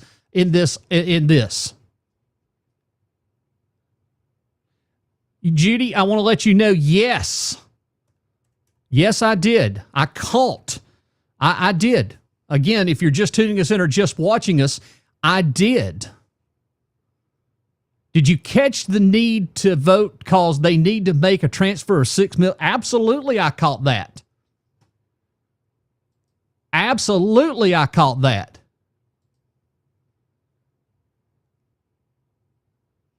Absolutely.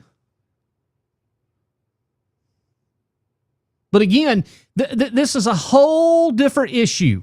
There's so much going on. Again, tonight, I think everybody, Judy, poor Judy Adams, she was worried I was going to be mad at her. No, I'm not mad at her, because Judy tonight, in one of my posts, she reiterated exactly what I was thinking and how I felt about things. And Judy, I appreciate the conversation. I've had many conversations with citizens and residents, and we've talked at length. I've had great conversations with Dana Moore and Lakeisha, and again, Joel Ward. Ward's known me ever since that I was a kid. Denise and W.C. Honeycutt. I've had very thankful conversations with these people. But you know something, what really upsets me and what bothers me to no end, and I take no joy in this, is that our former mayor, Dan Alexander, I looked up to him, I respected him, but I feel like tonight, in the last several nights, and maybe over a course of a year, I feel let down. I feel like I should have said something earlier. I should have said something sooner. I knew for 7.5, 8 years that something was wrong. I told a lot of people. But the timing was not right for me to come in here and do a political talk show. It was not. It was not the right time. I wished I could have made it the right time earlier. I attempted to do a political talk show with a couple of other people, and it was a complete, utter disaster. That other show almost completely, just absolutely tried to almost ruin me. And if you know what I'm talking about that show that I put on Let's Talk Oconee. That's not how I wanted to do a talk show. I wanted to address these issues. I wanted to talk about these things. I wanted to go on here and say all of this. I wanted to have these conversations because I recognize that through the years, Seneca never had a news media that would report, and I'm not going to say it wasn't truth. It was more along the lines of being able to report the news. And when the subjects got tough and when people needed to talk about things, I wanted to be able to share those. And again, I'm thankful to be able to have this podcast. And if it had not have been for the podcast, I wouldn't have. Henry, if you'll give me just a little bit of time, I'm on the air right now. I'll get with you here shortly, okay? All right, Henry, I'm going to talk to Henry again. I appreciate it. And again, the relationships that I've developed through the years, Henry Ramirez was my doctor for many years. He took care of us. But I'm just telling you, we have an issue here that's been going on for quite some time. And I'm not sure that I will never get the answers of how we got here, but I have a gut-sneaking feeling that I know how we got here, and I believe that only history is going to prove me right, that we got here because of Scott Mulder. But who controlled Scott Mulder? Well, the charter says that the mayor, the city administrator and the mayor. So, again, Ronnie's only been mayor 8 months. Prior to that, he was mayor pro tem. You cannot tell me that the mayor pro tem and the current mayor, former mayor, knew everything that was going on. And if you really think that I sit up here and am taking joy out of this, I'm not. This is my hometown. And when I die, this will be my hometown. I have said this on this show before. My grandparents did not work 60 or 50-something years at that cotton plant on South 6th Street, and the forefathers that built this city did not work their ass off to get it where it was just to have it totally pissed away. And that's how I feel tonight. I feel let down. I feel used. I feel cheated. Because I trusted these people in my hometown. And now I've got 5 council members tonight that they did the right thing. And again, it was a no-win situation. Had they voted no, it was a no-win situation. But I'm telling you, it's got to go back now. There needs to be a budget amendment, and we have got to get a budget. Now, here's the deal. This budget needs to be put before the people. And again, people need to show up and voice your opinion. That is how this republic works. Mike checks in. I thought it was funny that Mulder would not address the difference between the journal numbers and his numbers. I'm going to tell you, I am going on the numbers of Josh Ritchie's. I have found his numbers that he gave to be completely accurate. I just think that the whole thing was put together wrong. Again, no one said anything when the general fund budget passed. It was unanimous. Everything was completely unanimous. I'm just telling you, all of this together was unanimous. It was not until, it was not until the business license things came up that certain people started stirring the pot. It wasn't me, because I actually were telling you in June what was coming. The garbage went up. The water rates for water meters went up. Water lines went up. All of this went up. Prior to that, there had never been a podcast done about Seneca, even going back. And the only reason this podcast exists is because the mayor lied to me. Ronnie lied to me. Ronnie told me in October when we had a meeting, Jeff, if you will support me and you will help me, we will get the city fixed. This is conversations I had in October before the election. Well, the election came, and I stood right beside him and had my picture taken, and I was so happy that I thought for once my hometown was going to do the right things and we were going to get the stuff fixed. And boy, was I blown away. Because that's the first time tonight, if you'll notice, that's the first time that I talked about what was going on. I talked about the 9%. Dude, I'm on the air. I will call you back here shortly. Just let you know. I'll call you back when I can. So anyway, as you can tell, I'm a busy man. So the 9% figure came out. So that's when I first realized that, wait a minute, we got a problem. Oh, we got a problem.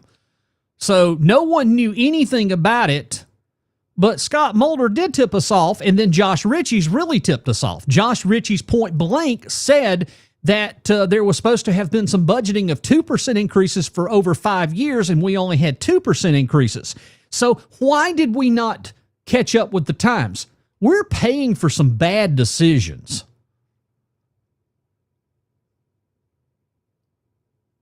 But again, it's ultimately responsible Who can you point the finger at? It's the mayor. Rick, you know I have talked about it, and I have defended you, and I will still defend you because I know what was going on. And if you really want to know the truth of how all this money, because it was bad accounting practices, again, Scott Mulder's in charge. That's his baby. He is the administrator. But Rick, I appreciate you, and you know I do.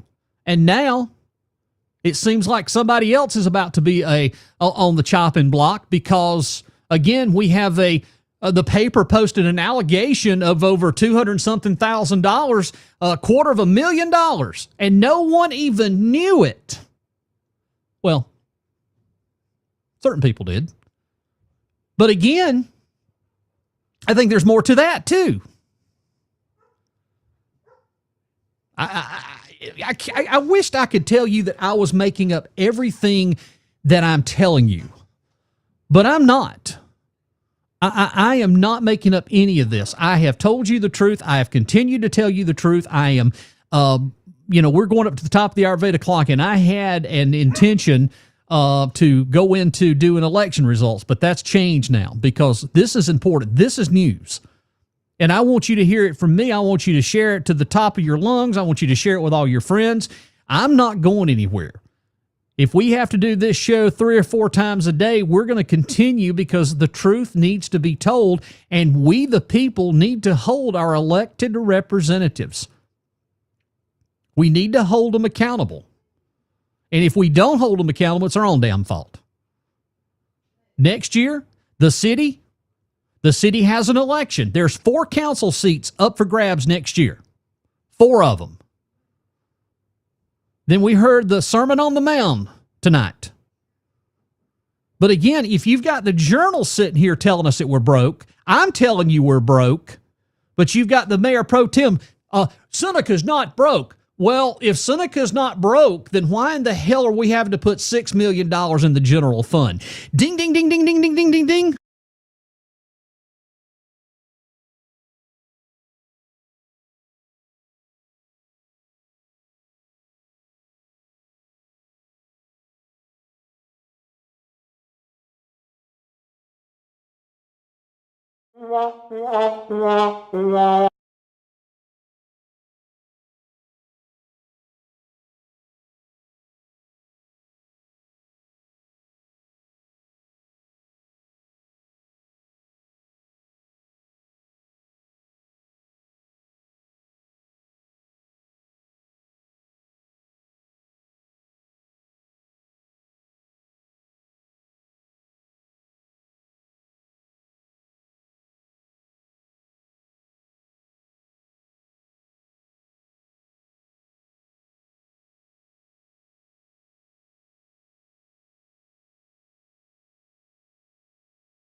Jeff?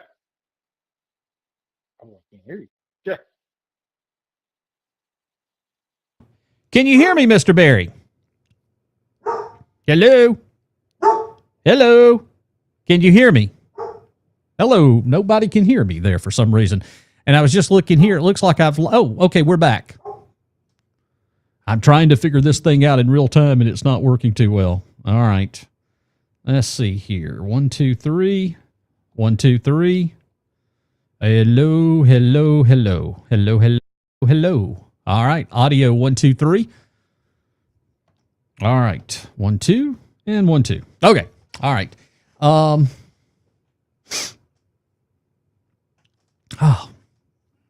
The life of a radio broadcaster. I am very tired tonight.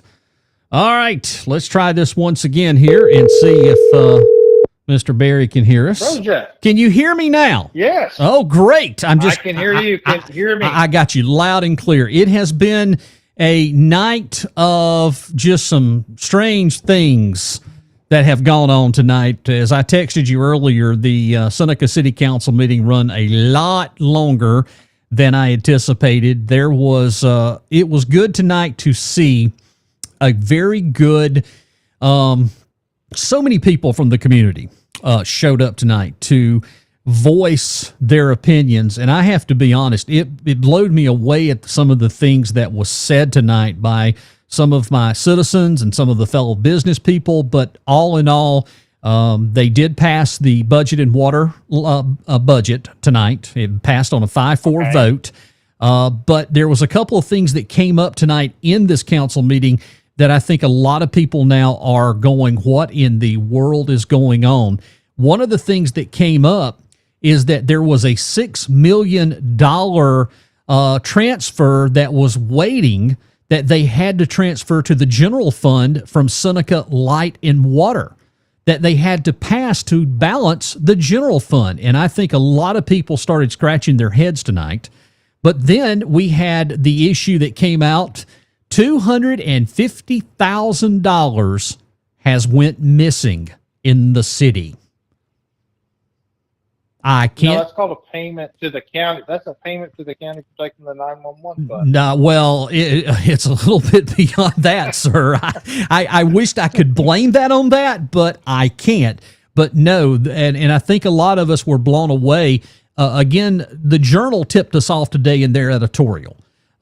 We knew about the recreation, but we already know that there had never been a follow-up report. I know the person that was accused of that personally and knew that SLED had cleared him, but I knew the issue. I knew that it was about poor accounting practice, and it just seems like that every time I turn around, there's a poor accounting practices. But again, a lot of people were questioning the article the Journal made. The Journal says the city's broke, but tonight our mayor pro tem said the city, we are not broke. But if you're having to do all of this and you're having to take $6 million, and Barry, I know I'm venting and frustrating here, but if you're having to take $6 million out of your light and water fund when you're planning on going up, there's something wrong with that picture. There's a lot going on. All right, I want to change gears, and the reason you're here tonight is before we do, Yep. You have breaking news about an hour ago. I don't know if you heard or not. The state budget was passed. Now I'm going to give you the quick tutorial. Okay. So in 2025, 2026 budget, last year's budget, it was $41.1 billion. That was your budget for the state. Okay. 2026, 2027, the following year, $46.2 billion. Now, Jeff, I don't know if you gave yourself a 12 to 13% pay increase. No, but, I didn't get it. Did you get mine? Because I didn't get it. Well, I didn't get $5 billion. Okay, let's just say that. Yeah. Okay. Brother, that's going to be something that you're going to have to kind of keep your eye on, because that was not even on my radar screen until about an hour ago. And when that number came across, I was like, oh my gosh. He had an increase of $5.1 billion year over year. Golly, I tell now, if you're you. going to pave the roads, if you're going to pay all the roads in South Carolina, I'm okay with that. You know what I'm saying? But that's not happening. Nobody's getting their damn roads paved up here. No. We have a gas tax that we've been paying on for quite some time, and we know where that money went. Of course, we had to send it down to the Low Country. But forget about poor little low Oconee County. We can't get a pot to piss in, as the old saying goes here in the South. No, we may have to kind of start working on this. Now let's talk about this. Let's talk about the Senate race. So I'm going to I'm going to go back. So basically, the South Carolina Republican Party came up with this idea. They said, look, what we're going to do is we're going to have, close primaries. So we're going to sue the state legislature. So they started coming up with this scheme basically to say that we're going to go battle it in the courts. So they came up with this idea, and they were going to just rule changes and basically say that, hey, we're going to change the rules where you have to vote in 2 of the last 3 primaries, and if you're a candidate, you had to vote in the Republican primaries 2 of the last 3 times. Correct. Okay? Right. That's cool. So that went through, and the state ECs went back to it, and your Oconee County delegation, Valerie McCarthy, basically stood up and said, look, that's a great idea. Can we take it back to our county and get our folks to, agree, and, that we'll come back and we'll vote on it. They said, nope, we got to do it now. She says, well, okay. So she voted no. I back her on that. So then they went to a convention. And they basically said at the convention that it was a unanimous vote. Well, there were several people in the upstate and somewhere else that said, no, it wasn't unanimous. We didn't like it because we have no issue with the voters having close primaries, but the candidates, Jeff, that's a different thing. Because you have a lot of people that are new to politics, like an Adam Duncan. Okay. So with that said, that would be, that would kind of ice them out. You also have some military things, but they say you can get a waiver. So they had this convention. They passed in the convention. There was a lot of hard feelings because of the, basically they were putting politics over the process, things like this. Next thing you know, 2 weeks later, Lindsey Graham passes away, and Darlene Nordone, or Darlene Graham Nordone. Yeah, well, she's dropped the married name, but continue. Yeah, well, I use it every now and then just to separate. Anyway, so she had not voted in the last 2 primaries. Well, then it became, she voted in a runoff for a friend. Okay, that was a local election. It was not a statewide election, but they called it a statewide election. So that didn't work. So then all of a sudden, about 30 minutes before they closed it, there was a guy named Danny Lee Ford Jr. He went up and he registered, and he didn't vote in the last 2 primary cycles. Well, they said, no. He doesn't qualify because he didn't vote in the primary cycles. And we said, well, wait a minute. You tell us primaries, but then the runoff counts. Then you said cycles. You never mentioned cycles on any of this. So a lot of confusion. So he took it to court, won, it's on the ballot. Well, all of this, all these shenanigans, Jeff, and all these, people in Oconee, you can't tell them who to vote for. That's not a good thing. They'll figure it out on their own, and God bless them if they ask you. They're interested, but don't tell them. Don't force them, and don't put a gun to their head because they'll turn that gun on you quick. Oh, absolutely. The point is, we know our folks, and they want the information, and then they'll make a good decision. So they didn't like this anointing. They didn't like how this was done. And next thing you know, boy, it came out hard and heavy. So betting lines came out, and it was 24/7 Nordone. She was at about 80% probability. So you would have to win $100, you would have to put $80 down about 2 weeks ago. Well, over time, and they started getting the Trafalgar, things like this, they saw an erosion. And Jeff, it was a perpetuous, it fell off a cliff, precipitous drop from 80%. Her betting odds were in the high 30s today, meaning she was on par with basically Ralph Norman. It was that bad. Yeah. It got to the point where it fell off. Now, interestingly enough, Fry over the weekend, Russell Fry out of the 7th, out of Oconee County, he was surging until until Monday, yesterday. And Jeff, he fell off a cliff. So right now, this is the wildest thing because there's not this week after week of polling data and you can trend.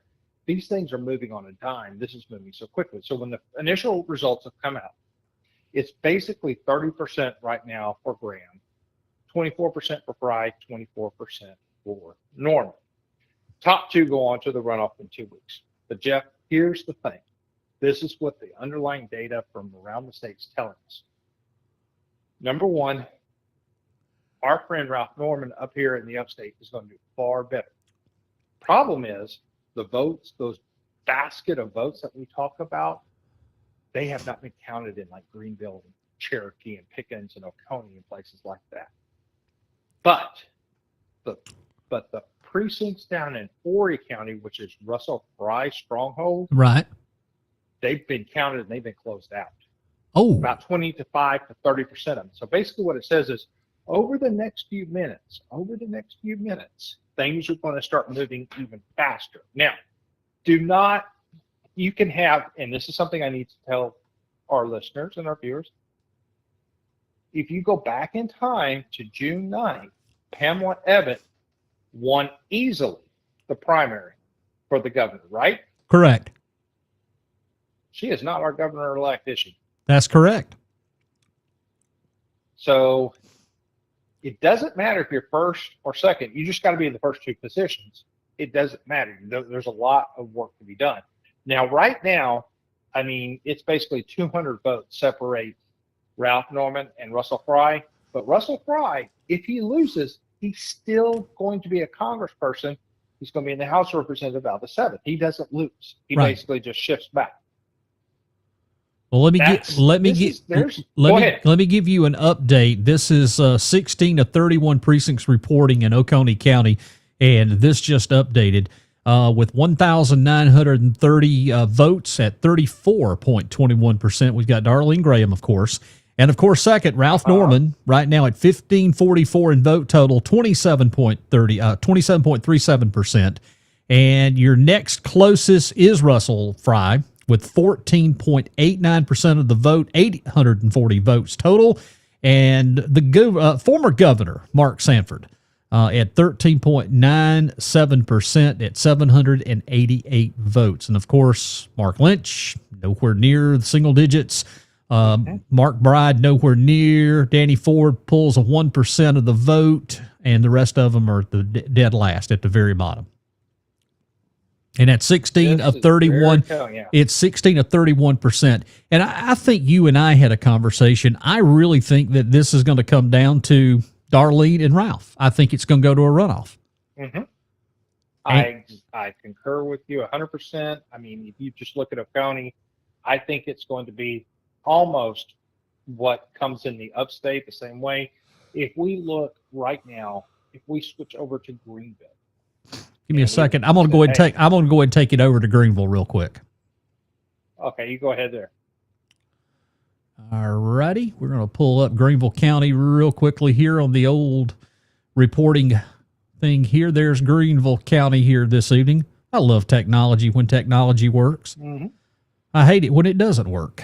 All right, let's share this tab here. All right, now we are in Greenville County where surprisingly Ralph Norman is blowing it out of the water right now. Absolutely. 2,628 votes, 40% of Greenville County.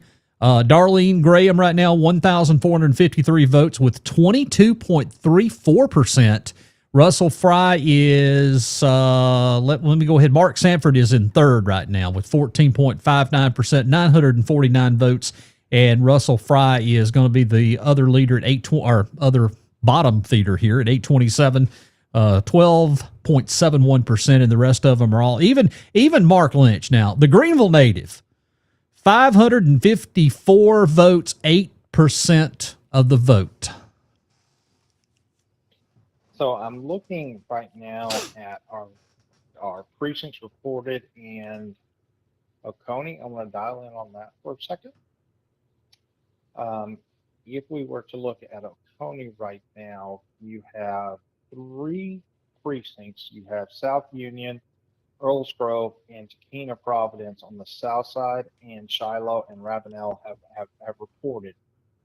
Now, on the north side, Salem, Tomasi, Mountain Rest, Walhalla 1, Walhalla 2. You got Long Holly. Creek You got and Holly Hollis- Springs is in there. You got South Union, Earls Grove, Takena, Shiloh, and Ravenel. Those two right there are big precincts. Because you've got Bay Shore. All of those, Yep, I'm listening. Go ahead. Go ahead. well, right now, I think the one that's got me is Stamp Creek's not reported in yet. So I think that that's going to play a big thing. But I also think that you have a lot of the Westminsters and a lot of the Ralph Normans in. So I think what you're going to see is, I think you may have a degradation in the Fry numbers, but I think you're going to have a strengthening in the Graham and the Norman. Well, you have Seneca's one. You have Seneca 1, 2, 3, and 4 that has not, and those I can assure you are going to be Graham stronghold just because of the Seneca ties. I think they're going to vote for Darlene. I can see that. But again, that right there. Creek, I think you'll see that was Go ahead. Kiwi was interesting. Let me take a look here. Kiwi was very interesting here, because that does bring a portion of the lake vote as well, along with Stamp Creek, and then of course you got the whole line of Salem all the way up to the state line and all the way down. You have the cliffs in there too. That's on Lake Kiwi on the Salem side. So with all those reporting. And I think Ralph Norman's going to be a big stronghold in those particular areas. But Seneca, I think Seneca's going to go to Darlene. And I think she will. I think she's going to win Oconee. That's my opinion. But I'm seeing that other thing that you're referring to. I'm telling you, I think this is going to come down to Darlene. It's going to come down to Ralph. And if I had to be a judge and I was betting money in Las Vegas, for some reason I think Ralph's going to win. I don't know why. Why do I think that, Barry? Are you thinking of the overall? I'm thinking in the runoff. We're going to have a runoff. This is going to a runoff. Oh yeah, we're going to have a runoff. We're going to have a runoff. Right now there's 200 votes separating Fry and Norman. So if you were just looking like you said, based on this, you think, okay, it's going to be a long night. It's nip and tuck, they're going to change. The real thing is that once Greenville throws in, once Spartanburg comes in, once Union, and once York starts coming in, those numbers are going to go for Norman, like you said. So there is going to be a runoff, and it's most likely tonight it's going to be Norman and Graham. Then it becomes an issue, and that is this. This is going to be the $1 million question, and Jeff, it is going to be something that you're going to hear a lot of. Can the people, those 22% who are voting for Fry, are they going to shift gears, and are they going to vote for Graham? Are they going to sit home? Or are they going to vote for Norman? I think they'll vote for Norman. You think they will? I do. I think they'll vote for Norman. Because I got to be honest, how many people really want to elect, given what's going on? And we were already, there's a good portion of us just didn't feel we wanted a change. And again, I didn't want the change that we got. I mean, I didn't ask for Mr. Graham to pass away. Nobody wanted that. But even before the primary, these are things in Oconee County that we've talked about for years, but everybody don't want to vote against the hometown boy. We talked about that. They want to send him back to Washington. I think you're right. But I think this is a different time. I think this is a completely, we're moving forward. Do we really want 6 more years of the same thing, or do we want somebody to go up there and absolutely represent us? That's the key. So I think you've got an interesting perspective on something that's a very complex problem. And I think that it's going to come down to this. This is the, third, and that will be the 4th election of a runoff in basically 2 months. So if you started the cycle June 9th, June 22nd, then you had tonight, then you had, 2 weeks from tonight. People are going to get tired, and they are tired of it. They're tired dealing with it. They're tired. So they want, and there's the folks that are assuming, this is a big assumption, that people are going to go from Fry to Graham are basically saying these are both establishment people.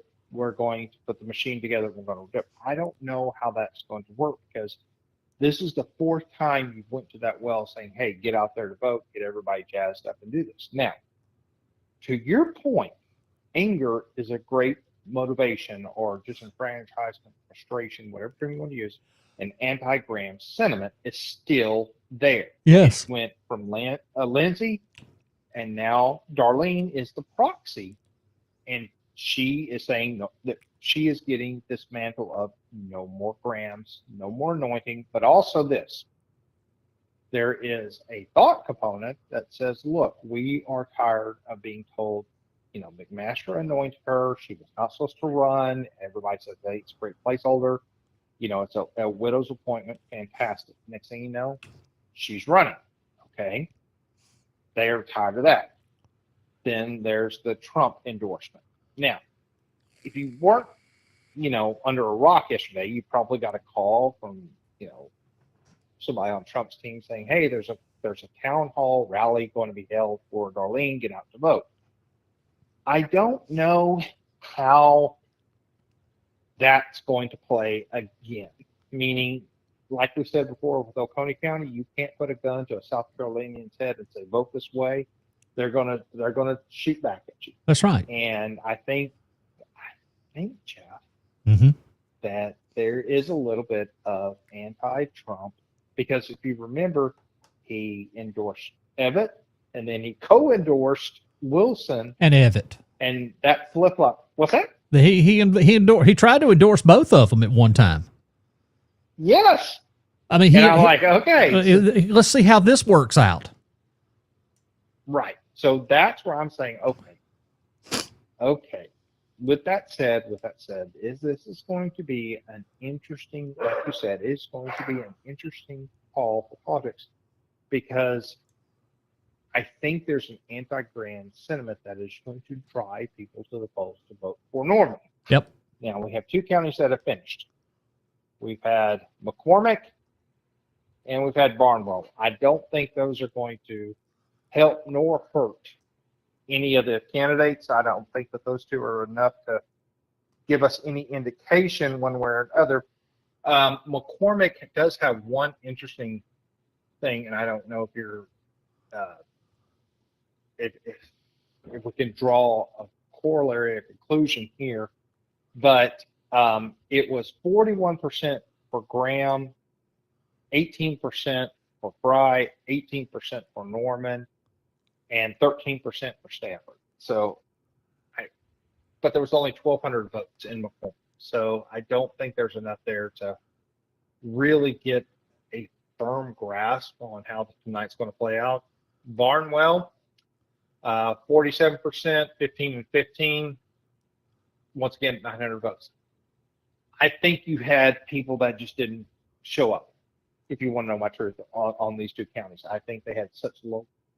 So I'm taking a look at Barnwell. I'm taking a look at Barnwell right now. 11,208 registered voters, and only 913 showed up.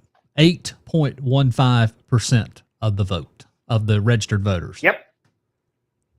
I think you hit the nail on the head. I think that's the most telling thing out of those two counties. Let's switch gears. Let me switch gears for a second and get you to something that's going to be very telling for you. Let's hear it. Switch over to Anderson. Let's go to Anderson County. All righty. You talked me into it, and I didn't have to pay anything. So here we go. We are now officially in Anderson County.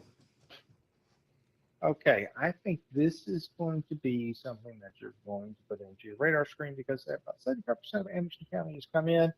11,000 votes. And if you notice here, about 32% for Norman, 30% for Graham, and Fry at 15%. I think this is what you're going to see in the upstate. Let me update you here real quick. No, the 56 of 79, it's 31.54% for Ralph Norman at 3,672 votes, 30%. For Darlene Graham at 3,521. So right now with 56%, that may flip-flop a little bit, but that's dead even right there. So I think that you're going to see this a lot in the upstate, which is Norman having a lead. Now this one I think is going to be one of the lower percentages for Norman, I think, as you get into Greenville and Spartanburg and Cherokee County and York and some of these where it's his threshold. That's where I think his number's going to be run up even more. Well, I can assure you that our poor former governor, Mark Sanford, I think mathematically he's eliminated. It's getting that time. He did do well. He did do well on the Georgia border. Give him credit for that. I mean, he did do very well on that. He did very well in Charleston. So give him credit there. But I do believe you're right. I do believe that this is going to be not a night that he will. I mean, he did well. And when was he in office before Haley? Like 2000? Oh, good Lord. Right? 2005. Everybody will always associate Mark Sanford with the Appalachian Trail. We didn't know anything around here in South Carolina about the Appalachian Trail because we had the mountains until the governor went missing. So I think it's been 20 years. I think you may want to give a 30-second kind of an elevation.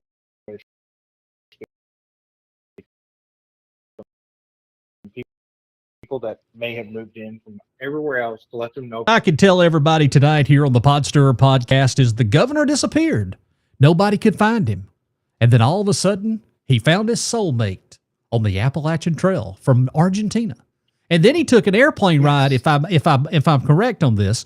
He flew down to Argentina.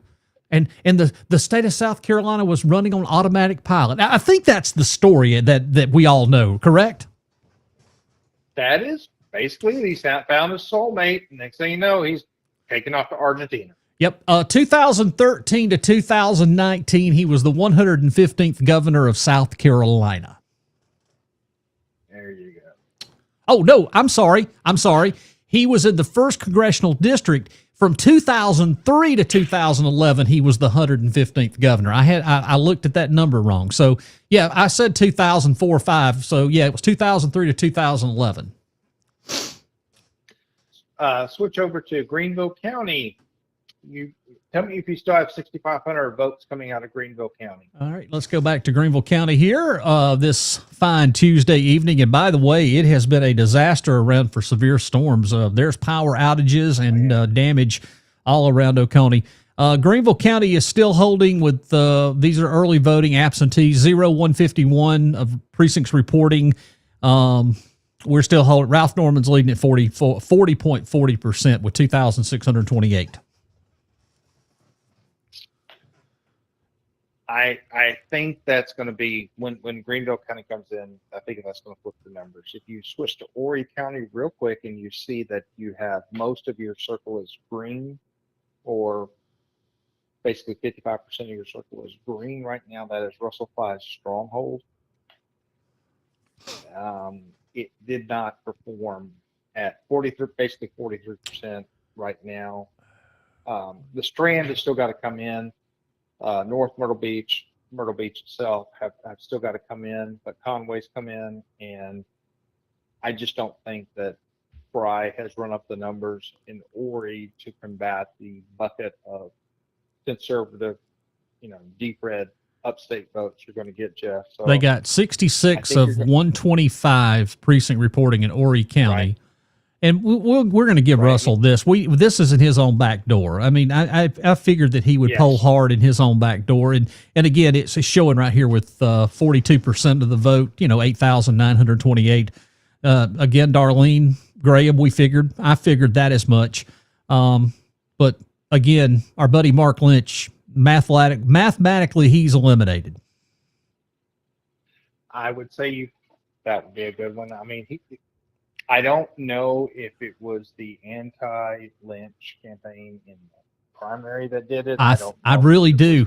I think I go back to, and we've had this conversation, Barry. The issue boils down to the video that was released where making the cocaine statements. I think that right there was what really done him completely in. When that video surfaced, I know that he made the statement that he thought it was forged, or AI or something, but it wasn't. I mean, it was actually his voice. And again, the background that he had, And this is where Team Graham did a wonderful job in their pack. They put that information out there in front. I mean, seriously. It just updated 74 of 125 in Horry County, and Russell Fry is cruising right now, 42%. I can tell you a little bit of what's going on. So if you look at the precinct report and you actually look at the map of the Horry County there, and if you look at Colston, you go through the Strand, Cherry Grove, Ocean Drive. Yep. Yeah. I see all of them. All those just turned green. Yep. They just turned green. So those are the highest population areas, and he's still at 42%. Yep. Which tells us that okay. And Norma did not really campaign in Horry County. So I think we're seeing something here, which is he's just not pulling above that 43%. He really needed this one to be in the 50s or 60s to do anything of significance there. But let's take a trip real quick to Pickens County. 46 of 61 precincts have reported, and Ralph Norman is leading the way at 32%, 3,044 votes. Darlene Graham, 27.77%, 2,615, and Russell Fry with 14.85% at 1,398. Okay, that's a very interesting number, sir. Okay, let's have to dial in. Okay, so you still have Pendleton to come in.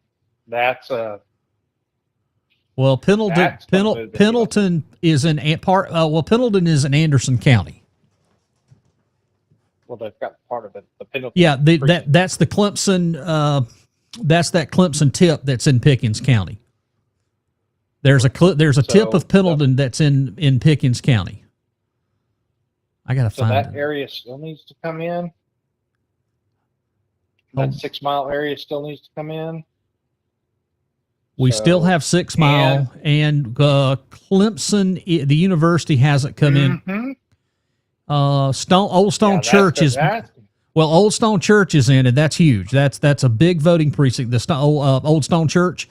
That's that part of that we were talking about, the part of that Pendleton area right there, because that goes back into Anderson County and it crosses the lake down at Twin Lakes. Clemson has not reported yet. That's very telling. Central, North Central, South Central. You've got the Pike community, Lawrence Chapel, which is out 133. You have 6 Mile that is partially reported. But Mountain View and Holly Springs, which is your lake communities, and Mountain View is your lake communities, they have completely reported. And that's Pickens County. Okay. So right now, we know that 74 of 125 have already come in. They're done. That was Fry's stronghold at 42%, but yet Greenville, which is much bigger than Horry County, none of their precincts are closed out, and we still have buckets of. I mean, this is almost like Pennsylvania, on election night for the president. Man, I'm telling you, you've got. There's still some. What's that? You and I are getting good at this. We need to go into the business as political pot stirrers. Oh, no. No, we don't. Because we already get in enough trouble as it is. Oh, me. Let's see. Let's use. There is. I'm going to pull up Richland for a second here, because Richland is close to Lexington. Lexington is a grand stronghold. I wanted to see how she's doing. Sanford did well in Richland, which is Columbia. That's shocking, but I Columbia's still got a ways to go. So we've got 22 in Richland County right now, 22 of 149 precincts reporting. Darlene's leading the way in that one, 37.32%, 1,583 votes. Ralph Norman. Well, now I'm going to back up here. Mark Sanford polling a little bit higher in Richland County. That's what I saw too, yeah. At 20.56%, 872. And Ralph Norman, Russell Fry at 19% with 809 votes, and Ralph Norman at 17.9. I still believe this is going to be a little bit longer, but I still think mathematically, just going with what I know in the years, I still think that Ralph and Darlene is going to be in the runoff. I just, for what I'm seeing right now, unless something major changes, I think that's where we're heading. I don't have any evidence right now to dispute what you said. No. If I could make an argument right now, Jeff, to stir the pot, shall we say? Yep. I would. There's nothing data significant that says you're wrong from what you see now. There's one data point I think is very telling, not for tonight, but for 2 weeks. Yep. So what I want you to do is I want you to pull up Lexington County. All right, stand by. We'll go to Lexington County right now, and it is up on the screen. All right. Now, we've been talking about Fry and Horry County being at 43%. This is Darlene's stronghold. 38.14% with 4,071 votes. Right now, you've got Ralph and Mark Sanford almost tied. 1951 for Mark, 1953 in votes for Ralph Norman, 18.30%, 18.28 for Mark Sanford. And then you've got Russell hanging in there at 18.45 with 1,969 votes. So I'm going to add to your argument. You said that you think that Ralph may take it. Let me tell you why. What I'm seeing, which is, if I'm in Richland, it was at 37% for Darlene. If I go to some of these other counties, it's always at 37, 38%. Jeff, I think you hit a point on the head, but your data is proving it to some degree, or pointing in that direction. I don't think you've heard it just yet. I think Darlene has a cap. I think about 40% is her cap right now. And I think it's that anti-Graham sentiment, which is 2/3 of people, or 3/5 of people do not want her to win because the Graham name or the anointing, or maybe because. Let's take this out of the equation for just a second, and let me throw this in here. If you reduce the amount of candidates that ran in this primary, and you just had 3 candidates, you know that Ralph Norman's going to pick up a whole bunch more. And again, I think Russell Fry, his candidacy, if he does lose, which it looks like that's what's going to happen, I really believe that a lot of those people are going to throw their support to Ralph Norman, and then I really think we've got a battle brewing. I do too. I want you to look at Kershaw for a second. This is closed out. This is what I'm pointing to. And we are on Kershaw County now. Okay. Darlene Graham, what percentage did you win? Let's see, 32 of 32, 38.22%, 1,622 votes. And you have Ralph Norman, 24.76%, 1,051. You have Russell Fry at 17.11, 726 votes, and Mark Sanford at 13.52% of the vote, 574. This county is basically equidistant between Ralph Norman and Darlene. Yep. And she hit that. She hit that basically that plateau. And I think this is what I'm seeing. It's at 38%. But let's be fair. Let's look at York. Since we looked at the others, let's look at York. All right. That's Ralph Norman's background, right? That's correct. So we're going to go over to York County right now, and we are in officially York County.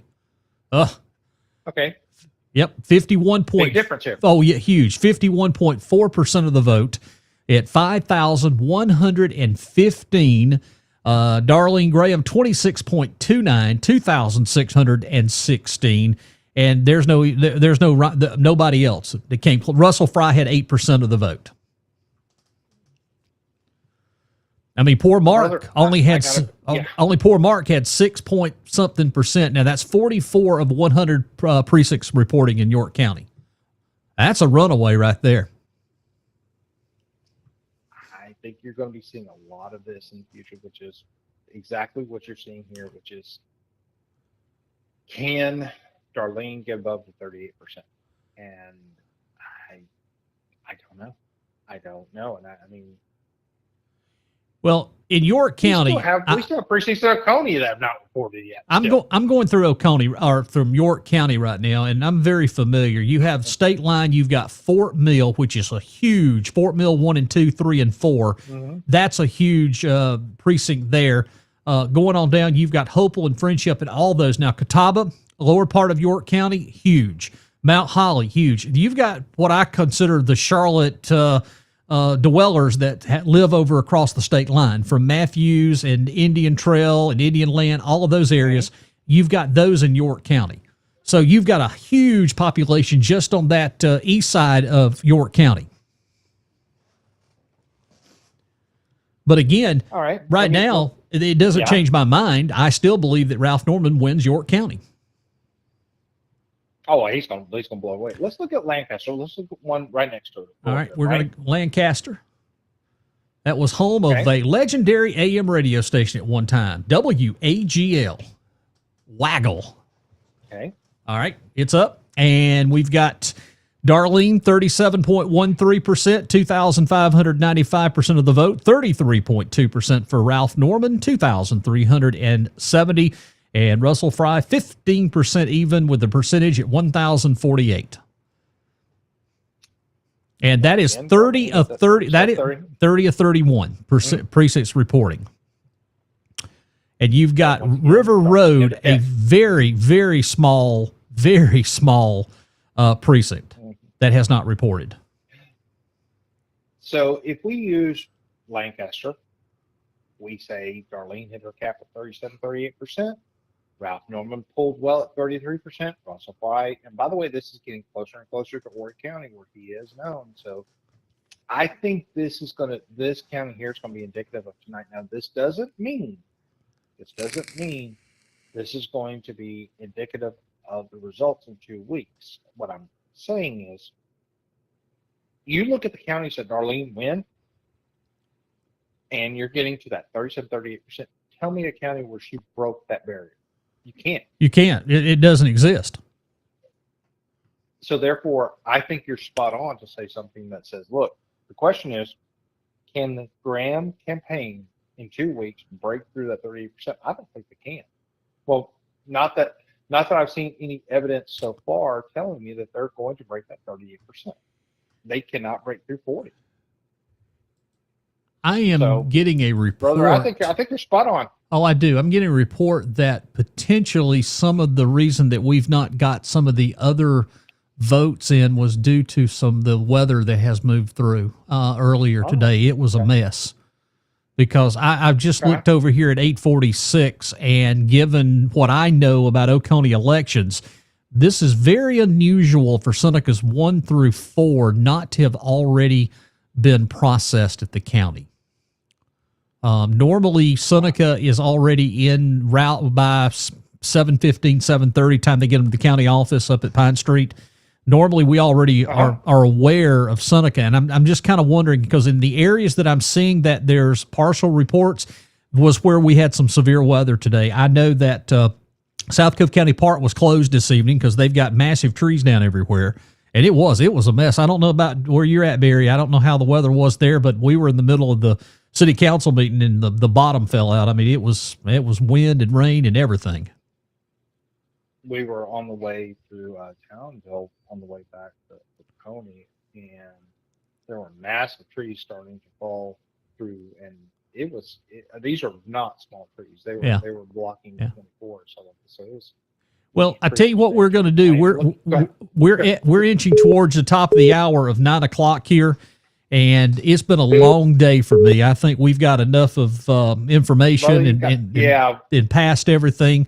Barry, if you would, I'll be next in 2 weeks. I'd love to have you back on again. We could do this once again. I enjoy working with you and talking about these things, and it's an education thing for getting folks more involved. And again, for the Oconee Republican Party, I want to see us be more involved. I want more people to be involved, and I think everything is going great. I appreciate all that you do for the Oconee Republican Party. You've got my support. I've told you that.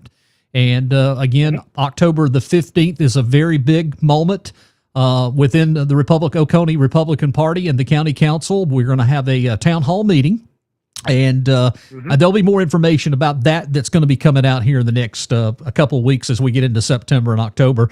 Again, I believe that's going to be a big meeting. We're going to find out more about the forensic audit, and I think there's going to be some questions that are finally going to be answered. And again, your leadership and everybody's leadership within the Republican Party, I think we're in good hands. Thank you, my brother, and we look forward to it. And everyone have a great evening, and God bless South Carolina. Amen, brother. And I'll be talking to you here next week before we get things set up. I appreciate it, Barry. All right, talk. All right, ladies and gentlemen, that is Barry Sanders joining us here on the Pot Stirrer podcast. Again, it has been a long evening, and again, I appreciate everybody that's joined us. We started at 6 o'clock coverage of downtown Seneca City Hall tonight, and again, you know as much as I do, the vote passed tonight for Seneca Light and Water, but again, Lakeisha, Dana Moore, Joel Ward, Denise, W.C. Honeycutt, we're going to do the right things that they said. And again, we're going to take a look at the budget. Again, you're damned if you do and you're damned if you don't. But there was a lot of things that came out of this meeting tonight. This show is available if you want to go back and watch it. Immediately once we stop, it's on the YouTube. It'll be on my personal Facebook page. But again, I appreciate everybody joining us here tonight. And thank you for your support and coverage of tonight's Seneca City Council meeting. And also Barry Sanders joined us for a little state politic talk tonight here on the show. Hope everybody has a great evening. Our next show will be Monday night. I've got a show Monday night. We will probably have county council on Tuesday night. Coming up on Monday, we have county council representative or candidate for District 1, William Bull, is going to join us. And we're going to have a conversation with him coming up Monday night at 7 o'clock here on the Pot Stirrer podcast. Until then, stay up to date, stay informed, and we will see you soon here on the Pot Stirrer podcast with Jazzy Jeff here on this kind of wet evening here in the Golden Corner. From the back roads and courthouse steps of small-town South Carolina to the late-night studio where the mics never sleep, this is where decisions, rumors, and real stories collide. You're tuned in to the Pot Stirrer podcast with Jazzy Jeff. Real talk, local issues, no fluff.